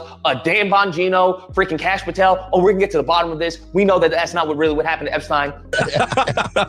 Seriously, we need to release the Epstein list. You say that the FBI has Epstein's list. They're sitting on it. Why is the FBI protecting the largest scale pederast in human history? Simple, because of who's on that list. You don't think that Bill Gates is lobbying Congress night and day to prevent the disclosure of that list? Some governments around the world may have some material that's related to the Epstein thing. Bill Clinton was knee deep in this, man. So that was a fucking lie. As soon as they get sworn in, as soon as they sit their butts in the chair, well, yeah, that is the story. That's what happened. He did it to himself. That's what happened. You got Pam Bondi. Yeah, the files are on my desk. Well, I meant that metaphorically speaking, and bruh, this should really show you that America is really no different than a lot of other countries. And I mean that in a way not to say, oh, I hate America. I mean that in a way to say, like, the way many Americans view America, we should probably take a few steps back. we should probably just be a little more calm and sober with our understanding of how this country is run. Because really the only difference is it's not in the public. You may go to Russia and other places, and if you do something, they'll execute you right in the public, right? They'll chop off your head in the public, like, hey, this is why this person's getting their tongue removed. This is what's going on. In America, they're a little more, I don't know, it's a little more entertainment, right? Oh, Princess Diana got in a car accident. Oh no, he ate some bad tuna and died. Oh, that's so sad, right? That's where we are. And leave it to Trump to really even remove that veil. The emperor is butt naked, and they're telling everyone he has clothes on. You have Jesse Waters, saying that, hey, why do we care about old emails? For a party that claims to care about affordability, they sure waste a lot of time on old emails. You don't need to see his identification. I'm sorry, what? You're saying literally, verbatim almost, the same thing that people were talking about when it came to Hillary Clinton's emails, okay? The same thing. What do we care about emails? Like, so what? What does it matter? That's what they're saying. But the big difference is that this has to do with children, fam. This has to do with trafficking. And they're trying to downplay emails, bruh. From regarding trafficking. You have Trump in one of the emails talking about, hey, he may have, gave some sloppy top to Bubba. I don't know who Bubba's referring to, but what you mean you giving sloppy top to Bubba and they got videos of this and it's like, hey, does Putin have Trump giving? Just a sick world we're living in, sick people. Because you have even Epstein talking about, hey, this guy is the worst thing ever. He's talking about Trump. Now, how bad do you have to be for a child trafficker to say that, hey, you are the worst thing ever, you ain't got a good cell in your body? What? And you still screaming, man? I want y'all to understand that, like, them emails came out and it says, from Jeffrey Epstein, his account in 2017 to Larry Summers. All right, so Larry, you on the hook too. Recall, I've told you. Obviously, something got redacted in between right here. I have met some very bad people. Some got recalled. None, which obviously this motherfucker can't write because he had misspelled a lot of words. None as bad as Trump. Some got redacted. Not one decent cell in his body. So yes, dangerous. It's a lot of redactions in between here. So obviously they're trying to protect whatever the hell was said in between this shit. But just off of this right here.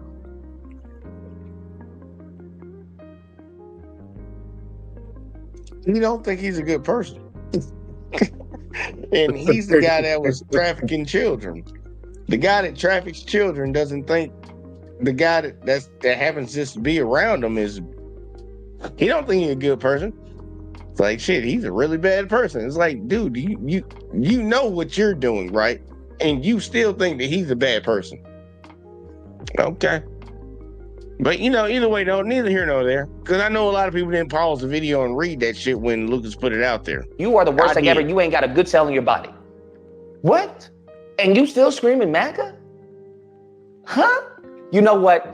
When I see stuff like this, it leads me to a dark area, bro. It leads me to a dark area. I'm not gonna lie. Where it's like, it seems that all the conspiracies that people are talking about the government and how they planted this and how they did that, and how blackmail is so important and such a viable means of leverage, it's starting to, it's starting to feel like a bit real, okay? Because I think we all forgot what happened to Matt Gaetz. And the person he was messing with was 17. And she was trying to get braces. This chick was selling her body to get braces, fam. This is where we're at.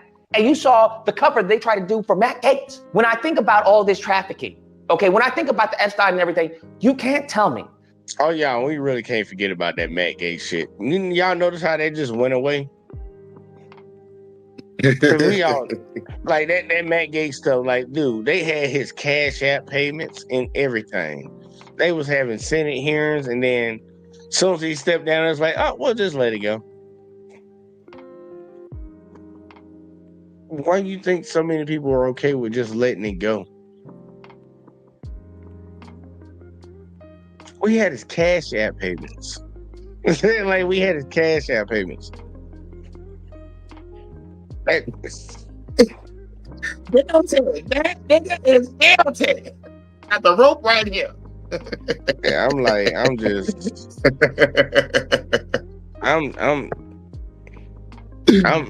okay. Look, either way though, let's keep going. That people in Congress, okay, our representatives don't know anything about this. Damn. You can't tell me that many of these people, whether Republican or Democrat, are not the same people who are aiding and abetting this trafficking. Damn. It's like George Carlin said, it's a big party. You're not involved. I don't want to be part of this party. I don't want it to have anything to do with that. I want to be on the same block of this party. But Trump is such a white ignorant that he knows that, what are you going to do? What you going to do? They can't do anything because they go into the same parties that I'm going to. They doing the same stuff that I'm doing. So they ain't going to do anything against me. And what the American people going to do? Y'all not going to do anything. But Brondo's got what plants crave. It's got electrolytes. Unless you about that revolution. Unless you really about that 1776 life. Shut up and dribble. Come on, man. And it gets to the point where you have Megyn Kelly. She goes on, and I don't know, man. I'm flabbergasted, bro. I get if she, you. I ain't gonna bullshit. When he showed you this shit with Megyn Kelly, y'all, this is the most appalling shit ever. Like, this is appalling. Especially for her situation of leaving Fox News. This is very appalling of Megyn Kelly to say this. And this is why I be like, some of these people ain't got no soul. But y'all don't say nothing. Just listen to this real quick.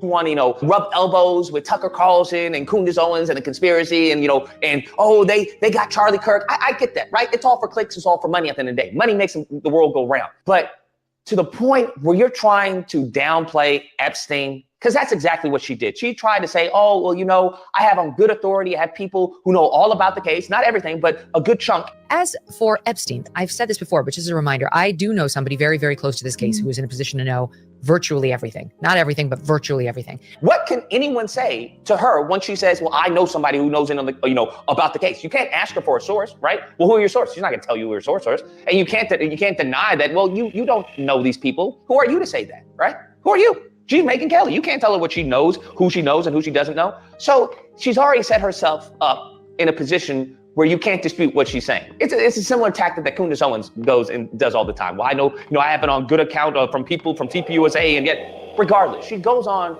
and says, well, that Epstein really wasn't into like children, right? He was more of into like a barely legal 15-year-olds. And this person has told me from the start, years and years ago, that Jeffrey Epstein, in this person's view, was not a pedophile. This is this person's view, who was there for a lot of this, but that he was into the barely legal type. Like he liked 15-year-old girls. Stop it. Get some help. Now, pause for a second. I'm unaware in anywhere in the United States of America where a 15-year-old is considered barely legal. Huh? I don't know what the heck she is talking about. It's not even a funny situation. But when you refer to a Now, I want y'all to notice something. You threw a funny fucking meme with it. Somebody's not a funny situation, but you threw a funny meme with it. Don't get the fuck out of here. Nah, but I want you to notice something. When Megyn Kelly said barely legal, and she said 15. The way that this media shit plays, none of y'all said nothing. You notice that? That's the brainwashing. Because a 15-year-old ain't fucking legal. We appalled altogether with the whole conversation. It didn't garner a reaction. And that's how they get away with it. Because the brainwashing that we all have gotten. That's why ain't nobody say nothing. A 15-year-old ain't fucking legal. Hey, think about that. A 15-year-old ain't legal. She said he wasn't a pedo. He was into the barely legal 15-year-olds. Well, like, bitch, what are you talking about? Lucas said what we was thinking. He said, "What crazy?" Yeah. Most people ain't gonna open their mouth and say nothing about it, and that's the crazy part. That's why I got him up here to do it. I got him up here to do it tonight because I'm like, what the fuck is a barely legal 15-year-old? Ain't even Soulja Boy came on and said, "What?" That motherfucker said, "Huh?" Hey, look, matter of fact, let's get Soulja back in here one more time. Boy, you don't sit your stupid ass down. Who the f you think you is? That's the one he should have played. That's the one he should have played. Either way, don't let it keep going. Megyn Kelly think a 15-year-old. Okay, whatever the fuck. But you see the symbolism around the interviewer's neck, right? Watch the symbolism. I just want people to understand what they're aligning themselves with when they align with that group of people, because this is what the symbolism. We're gonna see it. 15-year-old as barely legal. Boo boo. We should be checking your hard drives, okay? We should be looking at your phone records. That's what we should be doing, okay? She should be under investigation. But the problem is, who's going to investigate her? Kash Patel? Dan Bongino, who's all in on the official story for Epstein? Is that what you telling me? Damn, what do you do then? Huh? Who watches the Watchmen? Who police the police? The police? So that's already a red flag right there because a 15-year-old isn't barely legal. That's illegal, okay, boo? 18 would be barely legal, right? 18-year-old would be barely legal. Anything before that, you are illegal. I don't know what to tell you. I find it very fascinating that the same people who can tell an illegal from a legal when it comes to citizenship, when it comes to birthright, now all of a sudden when it comes to age, they're like, well, what's really legal, okay? What does this mean to be an adult? What does it mean to be a child? And I'm like, y'all sound eerily, familiar, similar to what you said the Democrats were trying to push, was the whole MAPS, right? The minor person, attracted persons. Y'all sounding very, very similar to them. And I'm just, it's a little off-putting, not gonna lie. It's not a little, it's a lot. Brother, You're hypocrites, but you're not even hypocrites for the benefit of the country. You're hypocrites to the detriment of the country, to the detriment of millions of children. Moving past that, as hard as it may be, it gets worse. Because then she goes on to say, well, he was more attracted to like the teens who could pass as if they were younger, but when you looked at them, they looked like they were legal. And I want y'all, look, I really want y'all to hear. She did say this. Y'all are about to hear this. She's gonna say literally what he just said. They look like they were young. Look, no, this ain't even no symbolism right here. This is just talking out both sides of your fucking neck. She's gonna say they look younger, but they can pass for older. This is what she's finna say. They pretty much look younger than legal, but could pass for older than legal. And y'all can figure it out after she says it. We'll have a nice little conversation about how the fuck you can even come to that conclusion. But I want y'all to hear this. I want y'all to hear her say this because she said it. I realize this is disgusting. I'm definitely not trying to make an excuse for this. I'm just giving you facts. That he wasn't into like 8-year-olds, but he liked the very young teen types that could pass for even younger than they were, but would look legal. What you just said is one of the most insanely idiotic things I have ever heard. Now, riddle me this, Batman. What the hell is she talking? Hold on. Yeah, this shit crazy, bro. This shit wild. You saw that shit, man? Y'all heard her say that, right? Facts. Let me let her say it one more time. I'm gonna let her say it one more time. Just so people in the back that didn't hear can hear it again. It looked like they were legal. And I realize this is disgusting. I'm definitely not trying to make an excuse for this. I'm just giving you facts. That he wasn't into like 8-year-olds, but he liked the very young teen types that could pass for even younger than they were, but would look legal. What you just said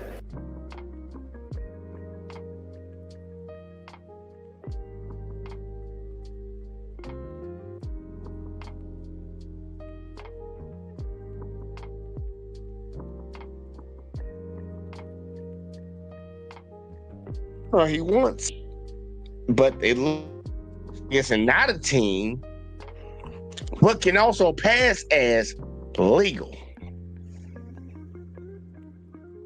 Now, I guess if she's going off her 15 being legal, 15 years old being legal, I get it. But I just know the law says that for you to be legally grown, your ass got to be at least 18.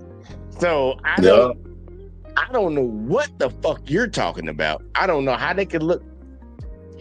Unless you're talking about like some states where the statute is 15 or 16, I probably have to look that shit up.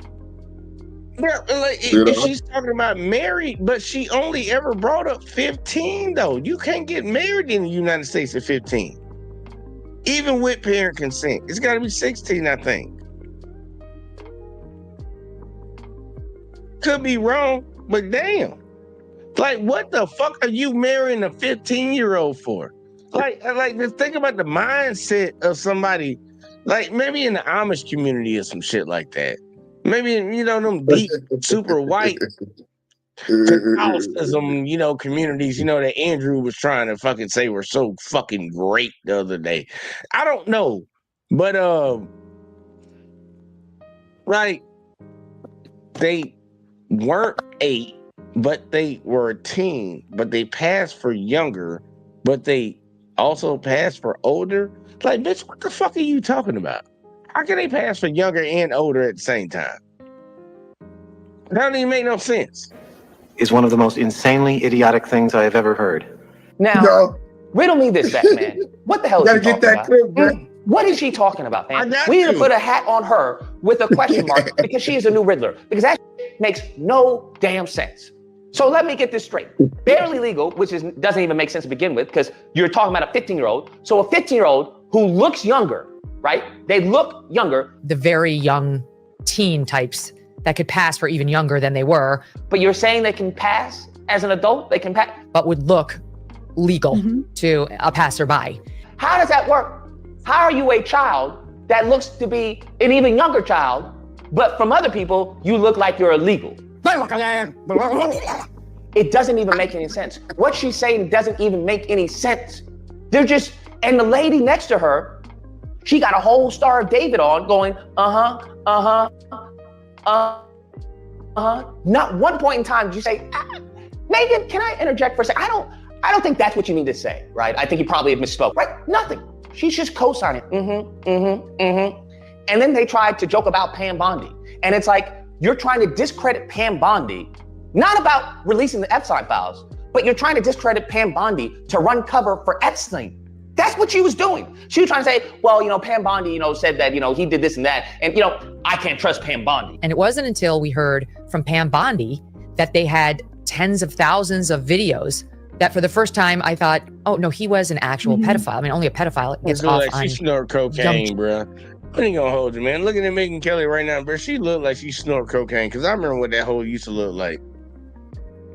When she was still pretending to be on the side of like what was fair and equal for everybody. She don't look like that no more, bro. I could literally cast her right now the way she looking in like a Game of Thrones video.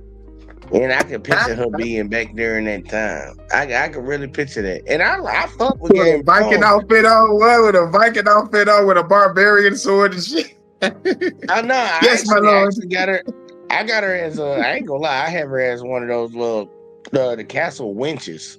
That's what I would have her as. Like I ain't got her out there. Yeah, like you over here taking the piss pot out the goddamn fucking the queen's room and shit when she pregnant and shit. That's what I would have her at. I wouldn't have her out there fighting no battle or nothing. She just looked like bitch, your body has like you done shrunk up. Like she used to have some volume to her face and shit. Like it's all this cheekbone and shit. And like, girl, you out here saying this dumbass shit. A 15-year-old is barely legal. A 15-year-old ain't legal. And then you talking about people that could pass for that. 15-year-olds that look like they were younger than 15-year-olds, but they could also pass for somebody like that. Like that's some weird ass fucking shit. Like reptilian. She's a reptilian, dog. She a reptilian now, dog. They replaced Megyn Kelly when she was in college. Man, look, we gotta stop using them terms, Hurricane. I ain't even gonna hold you. I know you like to use them. I ain't gonna stop using them. Look, I'm just playing. But yeah, I'm just going on based on the look. Based on the look. No, I've heard that term. Like I see on there. I see it. I call that shit because I said I'm gonna get on this. I call that the look of evil. There's good and there's evil. Ain't no point in me talking about good and bad, left and right, and all that. No, it's just good and evil. And that's evil. With that perception, King Charles looked at evil, the Queen Elizabeth, all those words, yeah. Paul Schwab, George Soros, yeah, they got that look in their eye. Look, Queen Elizabeth was a terrible person. Terrible person. And she's look, just like I've been telling all these other folks that keep coming up on my channel, she's figured it out. Hell is hot. If she truly believed like what she claimed and put out there, and it is real, well, guess what? She's out there sunbathing like a motherfucker right now for the rest of eternity. Because that motherfucker was not a good person at all. I don't believe that you can do one evil thing and correct it by doing one good thing.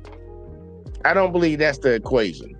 At the bare minimum, the equation should be for one evil, you got to do 4 goods, equivalent to that one evil that you did. That's my grading scale. If you want to try to get out of that, what My Name Is Earl had to do. You know, just like the show My Name Is Earl, that nigga had to make amends with everybody he fucked over. Well, they got a lot of people they need to make amends to in this fucking country. Like Megan crazy on what the fuck she on right now, but like I can't get past the kid shit. But matter of fact, fuck it. I'm gonna let Lucas finish it out, and then we're gonna get our final thoughts in. Cause he almost done. But yeah, whatever. I don't know what the fuck. Either way, let's let it go. Pam Bondi, said that he did this and that, and I can't trust Pam Bondi. And it wasn't until we heard from Pam Bondi that they had tens of thousands of videos that for the first time I thought, oh no, he was an actual pedophile. I mean, only a pedophile gets off on young children abuse videos. She's never clarified it. I don't know whether it's true. I have to be honest. I don't really trust Pam Bondi's word on the Epstein matters anymore. And like, wait, what? So when Pam Bondi said that this man had this, and it's all documented, you can't trust her on that. Of all things to not trust her on, that's one thing you can't trust her on. This is it's making sense. I don't want it to make sense, but it's making sense, fam. It's really making sense. And I'm not gonna lie, her having the Star of David all out in this conversation is not a good look, boo-boo. I don't know how to tell you this, but that's not a good look, especially with the conspiracies surrounding Charlie Kirk and Netanyahu and Israel. That's not really a good look, okay? I think at this point, anybody with a red cap, anyone saying make America great again, you're a pedophile, okay? You're a pedophile adjacent, which makes you a pedophile, in my opinion. If you're advocating on behalf of a pedophile, congratulations, you are one. That's how I see it, okay? So I guess you can join Drake and have a fun day. Anyways, guys, that's the video. Let me know what you guys think. I don't see the either or here. I really don't. I think all of us should understand that this is not good, that this is bad, that if we're trying to cover up for people who are responsible for innocent children and women being trafficked, that's bad. Surely we can agree on that. But apparently we can't. Apparently we can't, and that's a sad day in this country, a real sad day. Anyways, I hope you guys. I'll just say this. I don't think it's a sad day in this country. You know why? Because this country has a long history, and this is the one thing that it's part of my motivators for getting the fuck on up out of this bitch in due time. And I promise you, in due time. But this country has a lot of evils and wrongs that it's done over the history of time of this so-called creation of this bitch that people just look over. And this could just be, honestly, this wouldn't even be the worst one if you really want to get down to it. Like one guy having a connection of rich, powerful people that touch kids for a little while, you know, for like less than 10 years. Let's say 10 years. As a matter of fact, let's say fucking 50 years. Let's say it. This wouldn't be the worst atrocity that's happened in America. It wouldn't be. Is it a bad one? Oh, hell yeah. Really bad. Really, really bad. But would it be the worst atrocity? I don't know. America got a lot of bigger things on this goddamn track record than that. Like, so I'm like, look, if they want to look at it that way, I get it. But you know, I understand how these people don't give a fuck about it. Especially the people that are in the know. Like they know the history, they know the real. I can understand why they would like, man, y'all tripping no bullshit, bro. Man, we had motherfuckers in chain, bro. Like, we forced the people. Like, what y'all talking about? Them kids, nigga. Like, that's what they would be on. Like, that's their mindset. They were like, fuck them kids, nigga. Like, but you know, I'm trying my best to get into the mind of a crazy person. But now, look, I will repeat this time and time again to all the people that have that same mindset, that feel that type of way. Man, hell is hot. That's impossible. You can't get in the mind of a crazy person. I mean, you're crazy yourself. I do my best. Obviously, I might not be able to complete the process, but I can damn sure try. That's all I can do. I can just try to get close to them. Like, man, look. Because I done seen crazy. I got crazy in my family. And the sad part is I can never deny. If I see so many people in my family, especially within immediate family that are crazy, I got to have some of it in me. So I should be able to understand some of it. Like, even if I still operate and do what I'm supposed to do, maybe I'm just a crazy that ain't cracked. But I see crazy, and I know I can see crazy when I see crazy. And that shit right there is crazy. A 15-year-old is barely legal. That's crazy work. Crazy. That's crazy right there. Like, that's ooh. I can't get behind shit like that. And I would never align myself. Go ahead.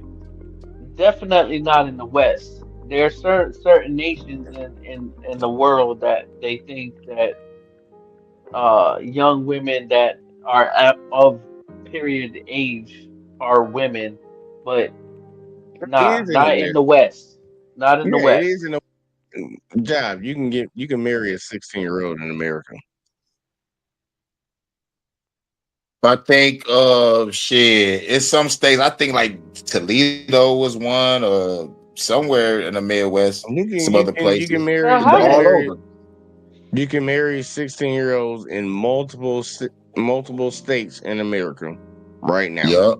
All you need is parents' consent. Yep. And make sure you pay that pastor that fee. I heard you gotta pay a pastor a fee. You ain't got to pay the pastor. Well, legally, you don't even have to pay a pastor a fee. But that's just tradition. Word? Yeah, it's just tradition. But you can marry a 16-year-old in America. You can marry a fucking 14-year-old in America if it comes down to it. The Americans, like the parents have to approve, because it's these old fucking sick ass fucking laws these fucking sick ass fuckers brought over here after they genocide the people that were here off the land. Like that, brought your evil and sickness to this country, and people be sitting around here acting like, man, like if I say something like this, they be like, oh, you just hate white people, look how racist you are. I'm like, bitch, where is the lie? Right, fuck. And I'm not talking about an individual, I'm talking about what a collective group of people did, and you can show it. When y'all say the shit y'all say about us, it's like, yeah, Keisha went to the goddamn store, didn't have no money on her EBT card, and crashed out and acted real ratchet. That's how all black women are. That's racist, because that's just Keisha. All black women don't act like that. Just in case a black dude did some bullshit. Like if one white dude did some fucked up shit, and it's like, a white dude got into a car and said, look, that's what they all do. All white guys. This is the same shit y'all say about the Asians. Say Asians can't drive. Y'all love saying that shit. Asians can't drive. I be hearing y'all. And now y'all saying Hispanics can't drive now, because you know there's a lot of them over here. I'm like, damn, bro. And y'all be talking about, if I say it's, man, nah, we not playing that game, bro. Look. But once again, what I said earlier, we're not doing A to B. We're doing A to Z. We're doing A to Z.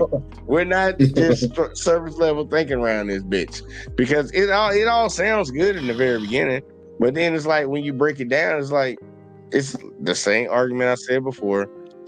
You got people like Charlie Kirk and some other people that like to put that shit out there, and they wonder why people don't like them, talking about 13% of the population commits 15% of the crime. Then why ain't 13% of black people not locked the fuck up when that's all we are? Stupid motherfucker. Less than fucking 50% of black people are in fucking prison. Less than goddamn 25% of black people are in fucking prison. But y'all talking about 13% to make up fucking shit. Your numbers don't even add up, nigga. Like, what are you talking about? But you just want to keep saying that shit. That's racist shit. Oh, I hope if I see a black pilot, I hope he's qualified. Like, qualified in what? The system that you set up to make sure that certain people couldn't get in here, and he excelled enough to be able to go through your system and pass? Because they ain't just letting black pilots just come up in here, motherfuckers. But you hope that the black guy that actually walks in after going through the system is qualified. Okay. Bitch, he more qualified than that white dude that you had fucking come up in there. I can promise you that. He's more qualified probably than the Asian, the Indian, the Native American. If the Native Americans are even trying to fly planes, I think they just really worrying about their casinos right now. I'm just saying, I don't really think that's their high priority. Yeah. And keeping y'all off their land from touching their girls and shit where they can't fucking prosecute you, because y'all been doing that shit too still. Like, we ain't gonna talk about that. That's some stories that I don't be talking about. But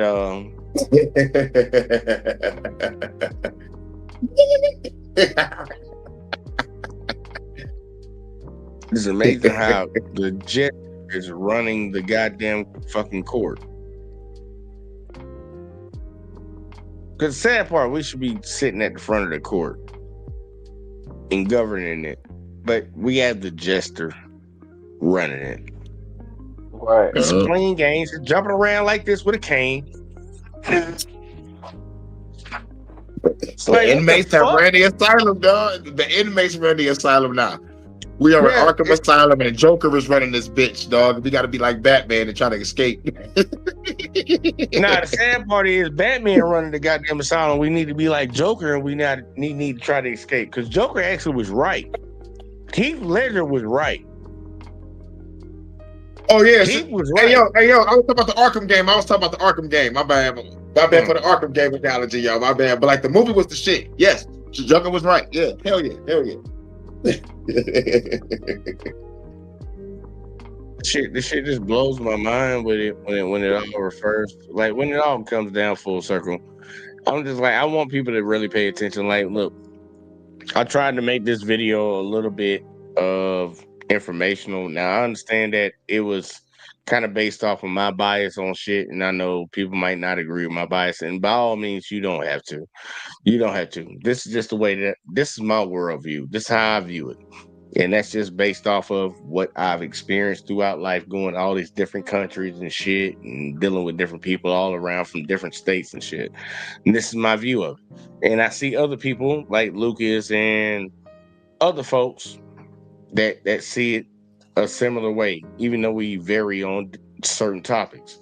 But there's a trick that is being played. That's one thing that I think we all can come to a consensus on. There's a trick that's being played on the American people. We can figure out which trick is being played on you, but there's still a trick being played. So how many of y'all are going to actually open up your fucking mouth and stop being pussies? Because a lot of y'all are pussies. A lot of y'all some pie-ass motherfuckers that won't say shit and just keep on going with the bullshit. How many of y'all going to open up your mouth and call it the fuck out? Because everybody's acting like, oh, won't nothing change? You know, if I say so, won't nothing change? And that's why they did a really good job of separating you, because there's always strength in numbers. You see why Target changed out? Like, you know, they took their DEI programs away. And as soon as people started boycotting them, they brought them hoes back in less than a month. Yeah. There's strength in numbers. All this shit comes down to numbers. That's all it comes down to. But when you can divide the population, you can do whatever the fuck you want to them. Because everybody's on that individual shit. Y'all gents get in. Let me stop talking, bro. Let me stop talking. Hey, yo, when you said that, I thought about the Warriors, dog. When that nigga Osiris was talking, like, come on, man. You see all of us right here? Like, nah, look at these strength and numbers. Look at the cops over there. This motherfucker watching like a bunch of bitches. Nigga, we can score this motherfucker whole motherfucker if you wanted to. Hey, you dig it.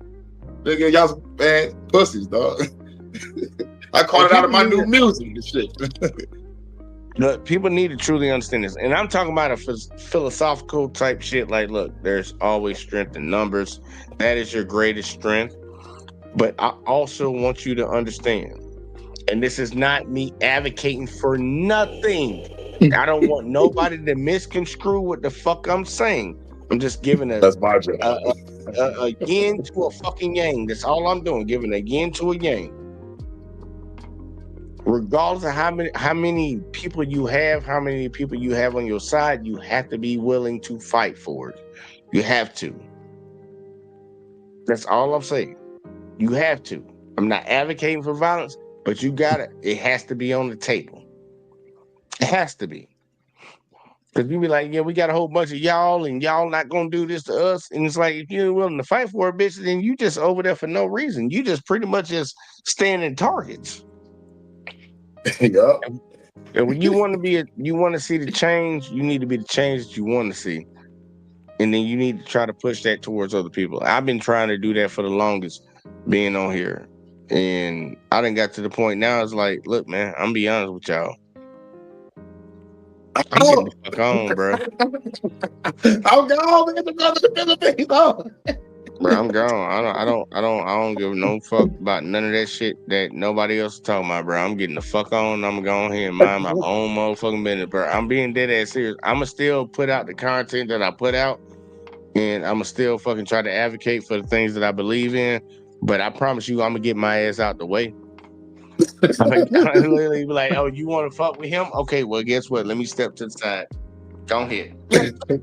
I'm gonna tell you, don't do it. I'm gonna tell you, don't do it. But I'm gonna slide my ass right to the side because I can't fight everybody battles. I can't. And that's why I say I gotta make them t-shirts the other night, Hurricane. Everybody not gonna make the boat. It applies for so many aspects in life. I can't do it. I can't.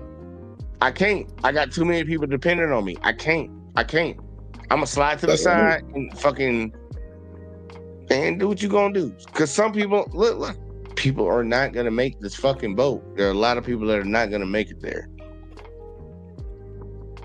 They're not. They're just not. They're predestined to fucking burn and they're just gonna do whatever they do, bro.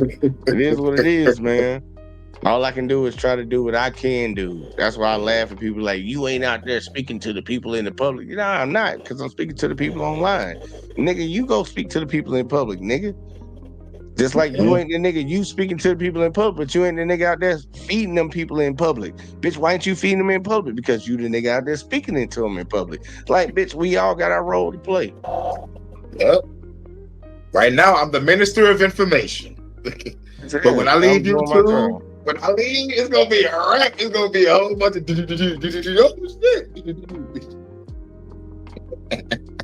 allegedly. Look, I'm gonna leave that battle to you, Hurricane. I'm gonna leave that to you and everybody else that wanna jump on it. And I ain't gonna knock you. I ain't finna sit here and fucking criticize you for it. I'm gonna leave that to I'm y'all. gonna speak to you from a coconut phone, bro. It's gonna be from a coconut phone. A motherfucking encrypted coconut phone. I'm talking to you from the Philippines and shit. There you go.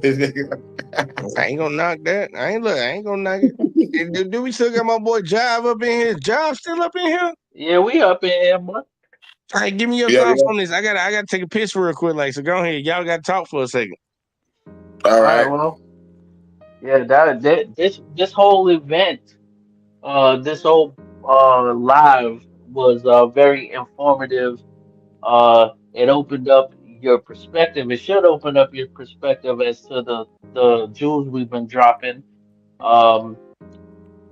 It's a lot to think about when you get off this live tonight. Make sure you sit back, smoke you an L, and drink you a brew. Yeah. Pour out a little yak, and just ponder everything we talked about. Replay it back. Catch the little jewels we've been dropping. It ain't too much. It ain't too much. It's not hidden. It's right there in plain view. Nothing's hidden no more. Like if you don't understand anything, like you got Chat GPT, you could ask a question. You got different AI software, Gemini. If you don't have Chat GPT, you can hit Gemini, and you could definitely find out more about the world, your government, and how it's spending. Be proactive. Do better for your family. Do better for yourself. Yep. Message. Right. That is just it. That is just it. It's really simple. We try to lay it out there for you. We can't even spell it out for you because some of y'all can't spell, but we try to communicate in the common tongue, in the King's English. And yeah. I appreciate y'all for rocking with us this long. Ain't too much. I got King. What you got? Yeah, sure. Great show, very informative as always. You know what I'm saying? Like, I to this channel to calm down because I'm wild on my channel. I'm like a revolutionary content creator, so I got right. You know, I got a whole bunch of revolutionary music and a whole bunch of revolutionary content. I just got done doing that on HHN special stories on reading from the Epstein files, like 87 pages. I got done reading 20. So I'm like, I'm gonna do like 20 a day and shit. So, but yeah, very informative. I also covered what Jay covered on the on the destruction of all the empires and shit. On the monetary system. And shouts out to Crystal. It's cool for throwing me that for for some news. Shout out to Crystal. Right. And shout out to everybody in the chat. And Yeah, that is very informative, to take a time out to do your due diligence and read up on your government that y'all vote for, that y'all believe in, and look up all your politicians in your state that goes for the people, so you can be like, all right, I fucks with that person because he fucks with the people. Those motherfuckers got the APAC money. But Right. They definitely got Congress.gov for you to check out. It tell you how they spending, what they spending on, how they voted, who they mama is, everything. Yep. And message of the night: keep your head up, keep that bread up, keep your self-awareness up, keep your spatial awareness up, and protect yourself, protect your family, and viva la revolution. Stop out. Right. And peace to the chat. Peace to the chat. Shouts out to the squad. Yep. All right, now here go check y'all. Because y'all gave me y'all final thoughts for the night, and I like that because we're right in perfectly. So I'm gonna play this one little video, and this is really for content creators only, and for anybody that's actually possibly getting into it, because I want y'all to understand what's going on right now on YouTube, and I don't want this shit to disappear before motherfuckers do some dumb shit. Because Hurricane, you know how they like to come after your channel. They like to come after mine too. They like to come after mine. So I'm making sure I get this actually out here in multiple videos, so it won't be hidden, and I'll be like, I can refer to this. But I want y'all to see what YouTube has been doing for people that's been uploading shorts as of recent, and it's gonna be a play-by-play real quick, and I'm gonna show y'all one way that I do mine. And I want y'all to see something funny. And y'all tell me what the problem is at the end of it. And then, I'm gonna give my final thoughts. But either way, though, let's check this out real quick. Let me make sure I turn that volume on. All right, YouTube. I got a question because I know later on down the road, y'all gonna try to do some sneaky shit. So I'm recording this shit so y'all can see it, y'all. So everybody can see it. All right, look, we're about to create a short. All right, let's go ahead and click on create short. We're gonna grab one of these videos I got in here. Let's see what we can do. Let's go with this one right here. And I know this one might piss people off. All right, boom. So here you go. You see, we're getting ready to process the video. It's processing right now. About to put some edits on this video real quick. Let's put some edits on it. All right. So we're gonna add in some edits. Let's see. Let's say, why is this joke bad? Why is this joke bad? Well, I spelled it wrong. I don't want to spell. Hold up. Yeah, I'm not used to really recording while I'm holding the phone. Joke bad. All right. We're gonna put caps right there. Boom. Click on it again. We're gonna make it a little bit bigger, and we're gonna slap it right here. All right. Also gonna add in a smiley face. We're gonna put a smiley face on here because you gotta make sure you transform these things. So we're gonna make that a little big right there, and we're gonna put that right over here in the corner. All right. See. All right. So we're getting ready. We already got it done. We changed it up a little bit. So let's go to the top right here and let's hit bad joke for the title. And we're going to put a question mark on it. All right. We're going to make it public immediately, y'all. We're going to make it public immediately. All right. So let's hit upload. All right. So it's uploading. All right. You see right here, it's uploading. You see how it's showing that, it's got the edits in it, right? It's got the edits. You see how it's showing that in the background? So it says, well, was this joke bad? All right, y'all see that, right? All right, let's give it a second. Let's let it finish all the way uploading. 55%, 56, whatever the hell. Scroll around because I got a question. I got a question about this. Really shouldn't take this long for that shit to upload. It's not even really that long. But we'll give it in a second. Okay, boom, it's uploaded. Watch this video. And of course where'd the edit go? YouTube, where's the edit? Y'all just watch me edit that video and put stuff on it. Why is it not showing up now? Why is it not showing up? And I'm asking this question because I've done this multiple times now, and on multiple videos, it seems to keep doing it. I put my edits in here like these, and when I click on the video, is nothing in the video. Now, YouTube, y'all gonna have to answer for that because I know y'all gonna say somebody copyright this and copyright that. Something's wrong with your. All right, YouTube. All right, just want to put that out there just so YouTube has that up there. You know, they had tried to delete the other video I put up there. Just want to throw that out there because yeah. But to the government conversation that we were having tonight.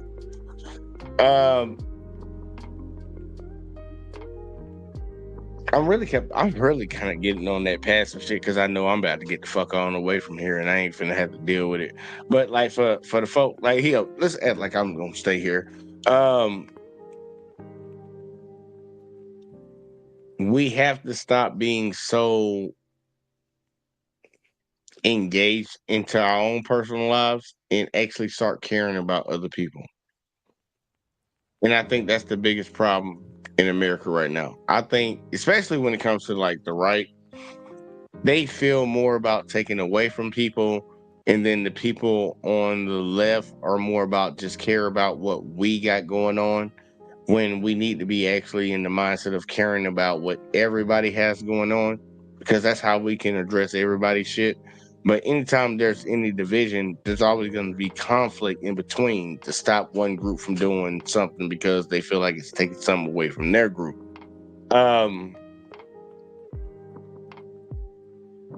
These fuckers in America, in my honest opinion, I don't think they're going to wake up to it. Hurricane said it earlier. We can look throughout history and see the fall of empires. We can see how many years it took for those empires to fall. If you don't know, America's well due. It's well due for a collapse. Well due. And I don't want to be a part of that. I don't think any of y'all want to be a part of it. And we're speaking from the position of trying to actually save it. A lot of people got to get that hate out of their heart. And actually, we need to have a come to Jesus moment and reconcile the past situations that put people in certain situations, everything as a whole. And then, honestly, white people, y'all the ones who need to figure it the fuck out. I'm just be honest with y'all. White people, y'all need to figure it the fuck out. Y'all need to figure it out because you claim y'all built this country, you know, that from the lack of knowing, and you claim that you were the architects of this. So all of this is your problem. All of this is your fault. We've gotten to the point where we've never cared about the people at the bottom.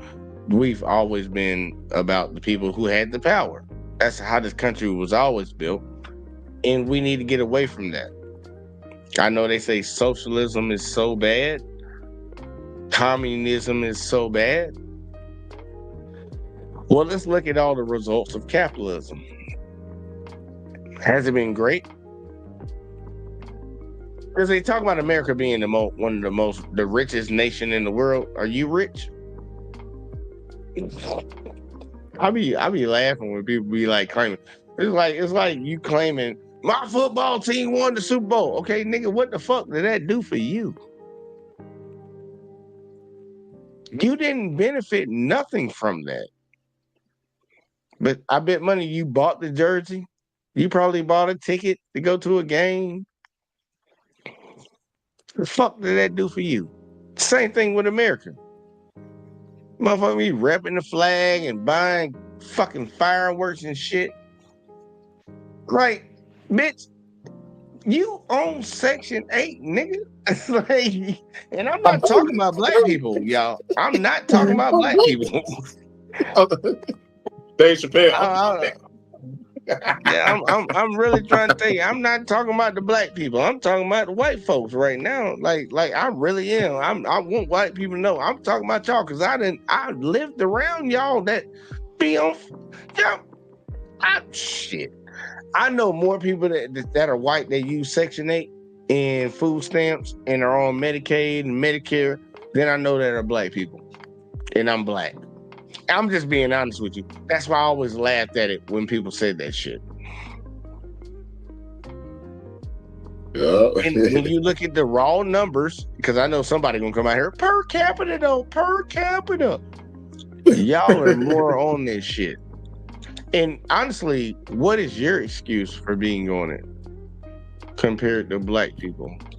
Because black people actually got an excuse. You know what their excuse is? You. Real fucking simple. So I'm like, I don't understand the concept. Like, look, if we really want this country to actually work for the citizens who it's supposed to work for, the government, we don't work for the fucking government. I don't understand if people understand that, but they're supposed to work for us. They take our money, they're supposed to use that money to benefit us. And when they consistently show us that they're not, and they spend this money by sending $40 billion to goddamn fucking Argentina, when they send fucking, I don't know what the cost of those missiles they sent over there to bomb Iran. I don't know how much money we've been wasting recently off all them bombings they've been doing in Venezuela, where they trying to goddamn fucking start a war with them bitches. Like all this killing fucking innocent shit. fishermen, dog. They killing garden fishermen, dog. Like y'all motherfuckers. Look, we ain't got no reparations for black people. We ain't got no money for universal health care. We ain't got no money to fix these roads and these bridges and shit. We ain't got no money for none of that. But we see all this evil that we're doing around the world. And I don't give a fuck what none of y'all bitches that disagree with it say. That is evil. That is wrong. And until the rest of everybody in this country wakes up, it's going to continue. We have too many people that okay the bullshit. They okay it. They accept it as the status quo. But they also claim to be Christian too. Let's not forget that. They also claim to be Christian. But remember that. These Christians are saying this. They want to say, murder them motherfuckers across the ocean. Did they attack you? No, but they're doing something. They're bringing drugs. Murder them. Yeah. That ain't the Christian way. I think Jesus told you to turn the other cheek, buddy. But do whatever the hell you want to do. Look, people just need to stand up against it, man. Like everybody's gonna have their different beliefs when it comes to different things, when it comes to society, because forming the society is multifaceted, y'all. It's very complicated. It's not simple. It's beyond the A to Z type situation. Man, it's like A to Z times 17. Like it's very complicated. But we have to come together and on the basis of, like, for real, just good and evil, man. It's good and evil. Because right and wrong, some person's right could be wrong to somebody else, and then somebody's wrong could be right to somebody else. Like, no, there's good and evil. What's good? What's evil? And we need to figure it out. Right. Right. They so stupid, dog. They so stupid, dog. Man, dog, it's like stupidity and evil mixed together, dog. It's fucking crazy, dog. That's, like, I can battle evil, man, but like battling stupidity, that's the. Oh, and don't forget the fear. Don't forget the fear aspect, because that's how they really govern a lot of people. They put fear in their heart. They make it seem like somebody else is a problem to them. They put that fear in their heart so they don't give a fuck about what they do to take that so-called fear away from them. These illegals, y'all notice they ain't been locking up no violent criminals for real. They ain't been deporting no violent criminals. They've been deporting people that be working at Home Depot. They go to Home Depot early in the morning trying to see if somebody need a job. Y'all know the funny thing, I stood outside of Home Depot before, waiting on somebody to come up there that needed some work done at their house. I know them Hispanic folks that stood beside me, and most of them ain't Mexican, like all these motherfuckers want to call. They like, for real. Well, I guess Mexican is like the default. And it's starting to get derogatory, because most of these motherfuckers from like Guatemala and shit like that, like, bro, these motherfuckers ain't from no goddamn Mexico. Mexicans are pretty much cool in Mexico, bro. Like, most Mexicans are cool in Mexico, bro. They ain't coming up here. But it's like, I done been around these folks. I done spent time with these folks. That's why you notice most white dudes and white women that are cool with black people and don't have that sentiment actually spend a significant time around black people and people of other races. The ones who have not spent that time around other groups have these stereotypes and negative aspects about them. But I've spent my whole life around black people, pretty much, in a sense. Are there some black people I don't like? Hell to the fucking yes. But I know that's not the majority of black people. But I think the people that have all these strong stereotypes that push that shit across the board, they don't spend time with any of the people they claim they don't like. They don't spend any time around them. For real. Majority of black people are not in prison. Not even 1/4 of black people are in prison. It's a small percentage of the entire American population that are in prison. It's small compared to the grand scheme of how many people we have. Now, is it a big number in the grand scheme because of how many people we have? Yeah. But it's small in the number, like percentage number. Like, majority of people are not committing crimes. And the sad part is, actually, I will say this. Majority of people are committing crimes, but majority of people are not getting arrested for the crimes they commit. I'll put it like that. Take it however you want to take it. The government can. That's all I say. You ride around in the hood all day looking for motherfuckers selling weed, but it's a motherfucker that got a whole meth house, like 17 meth houses in that goddamn suburb on the outside of town, but you ain't riding around there. Yeah, well, there's a politician trafficking kids under our nose and shit. Matt Gaetz. Speak the truth. Look, this whole show is just like, for real. Just look, open your mind. I understand we have a lot of these political issues going on in our society right now.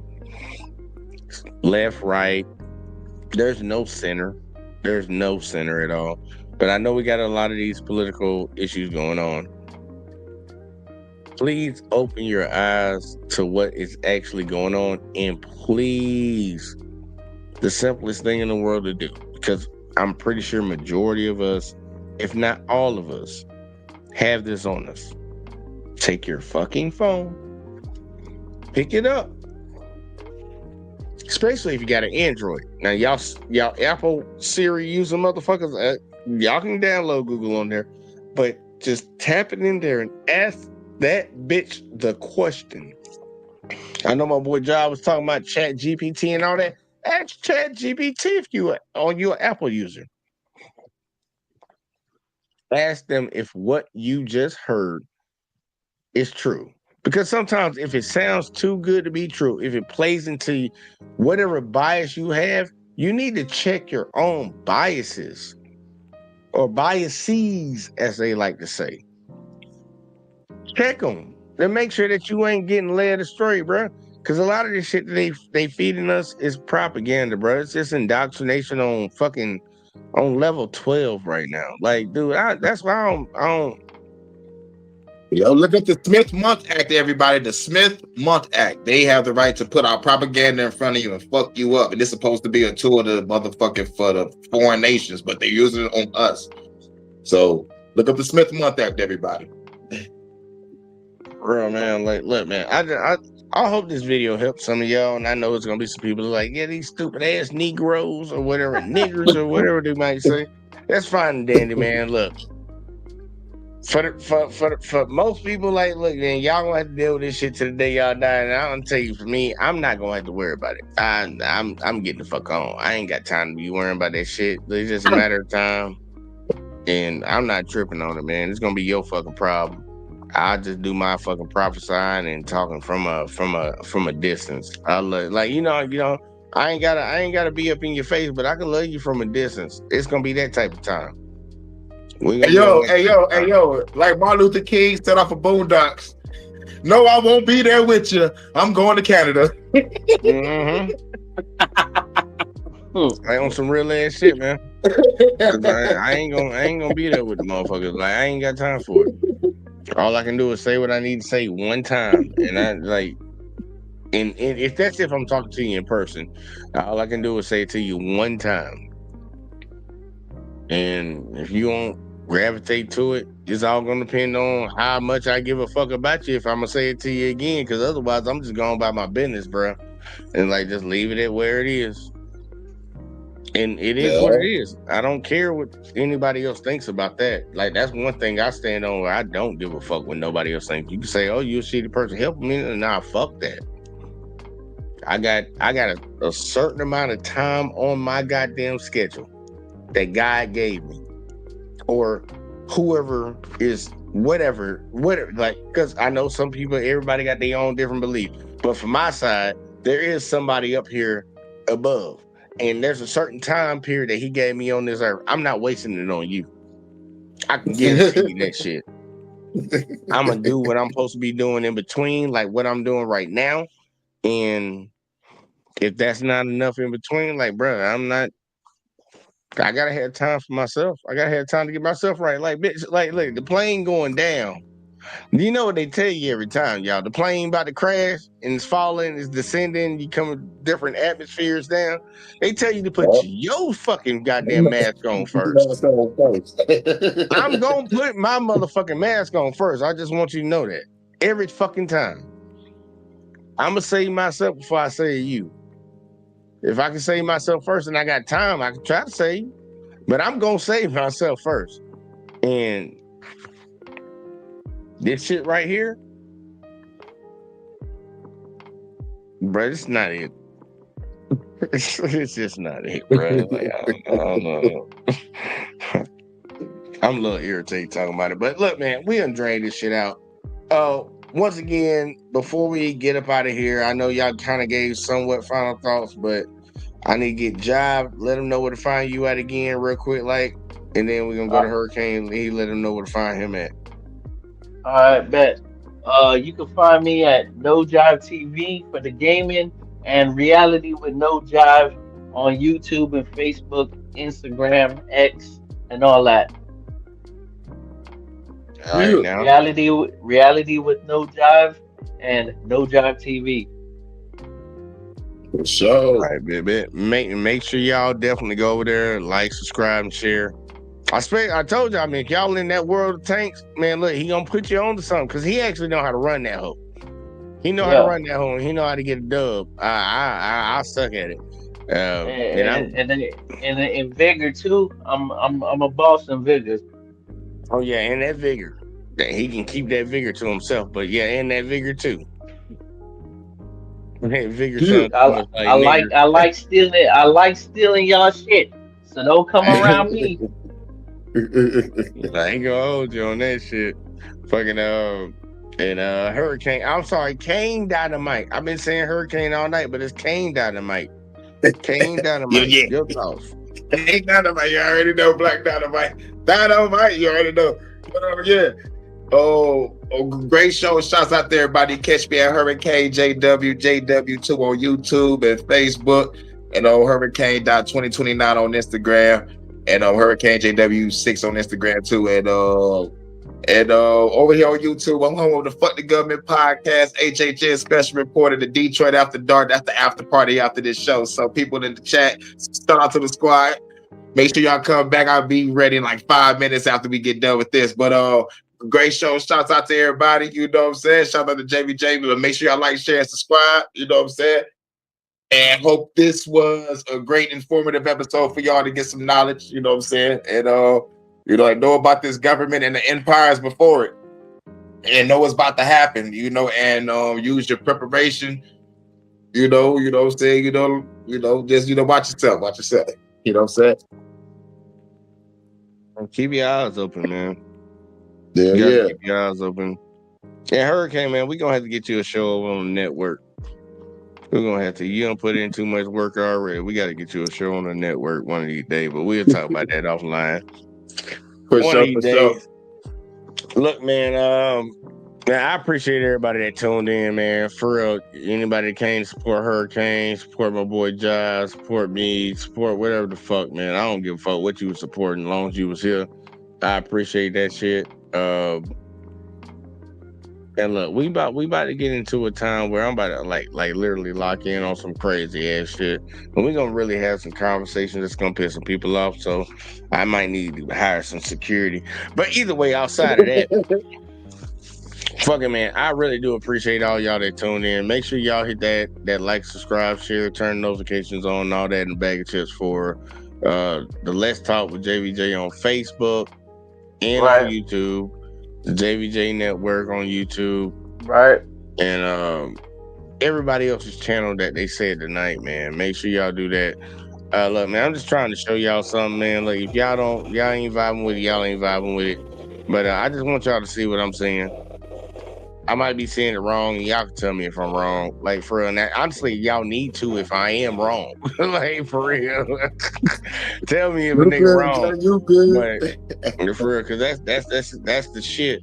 Because we need to all be in this bitch together, man. There need to be one collective mind when it comes to things, and everybody should have an input on this shit. And yeah, well, some people shouldn't have no input, but majority of us should have an input on this shit because we got some retards around this motherfucker. I hope YouTube don't try to come at me for that one, saying that shit. But some people ain't mentally there. But look, pay attention to what the fuck is going on around you, man. All right. I'm just saying that for everybody that plan on staying in America for the rest of their life, man, pay attention. Like that, because I ain't even a deal. I just been playing with you, bro. I ain't even playing with you. But look, man, it's been fun.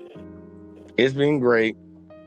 We're gonna be right back here again on Tuesday. Yeah, because it's Saturday tonight. We're gonna be on Tuesday for the sports show. So I know some of y'all might not be around for that, but we do sports on J Talk Sports and Let's Talk with JVJ and the Facebook page. Yeah, so. I thought about say salute. I be like, what up, no salute. I gotta be chill for like 20 minutes real quick. Yeah. Because it be that type of salute. time. I know a lot of people not into that shit, man. Look, a lot of people don't like sports, so they like the controversial shit. But we gonna keep it going, y'all, man. Like, keep supporting the channel, man. YouTube been doing some little funny shit, so we always need y'all help, man. Y'all lock in and do what it do. And anybody that came in, look, man, support everybody that came up on this panel. Everybody that shouted out their channel, support them. Like, for real, man. We gotta build a community. If we don't build no goddamn community, we ain't got shit, bruh. We ain't got shit.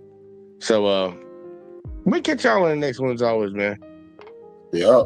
After party at my house. Yeah.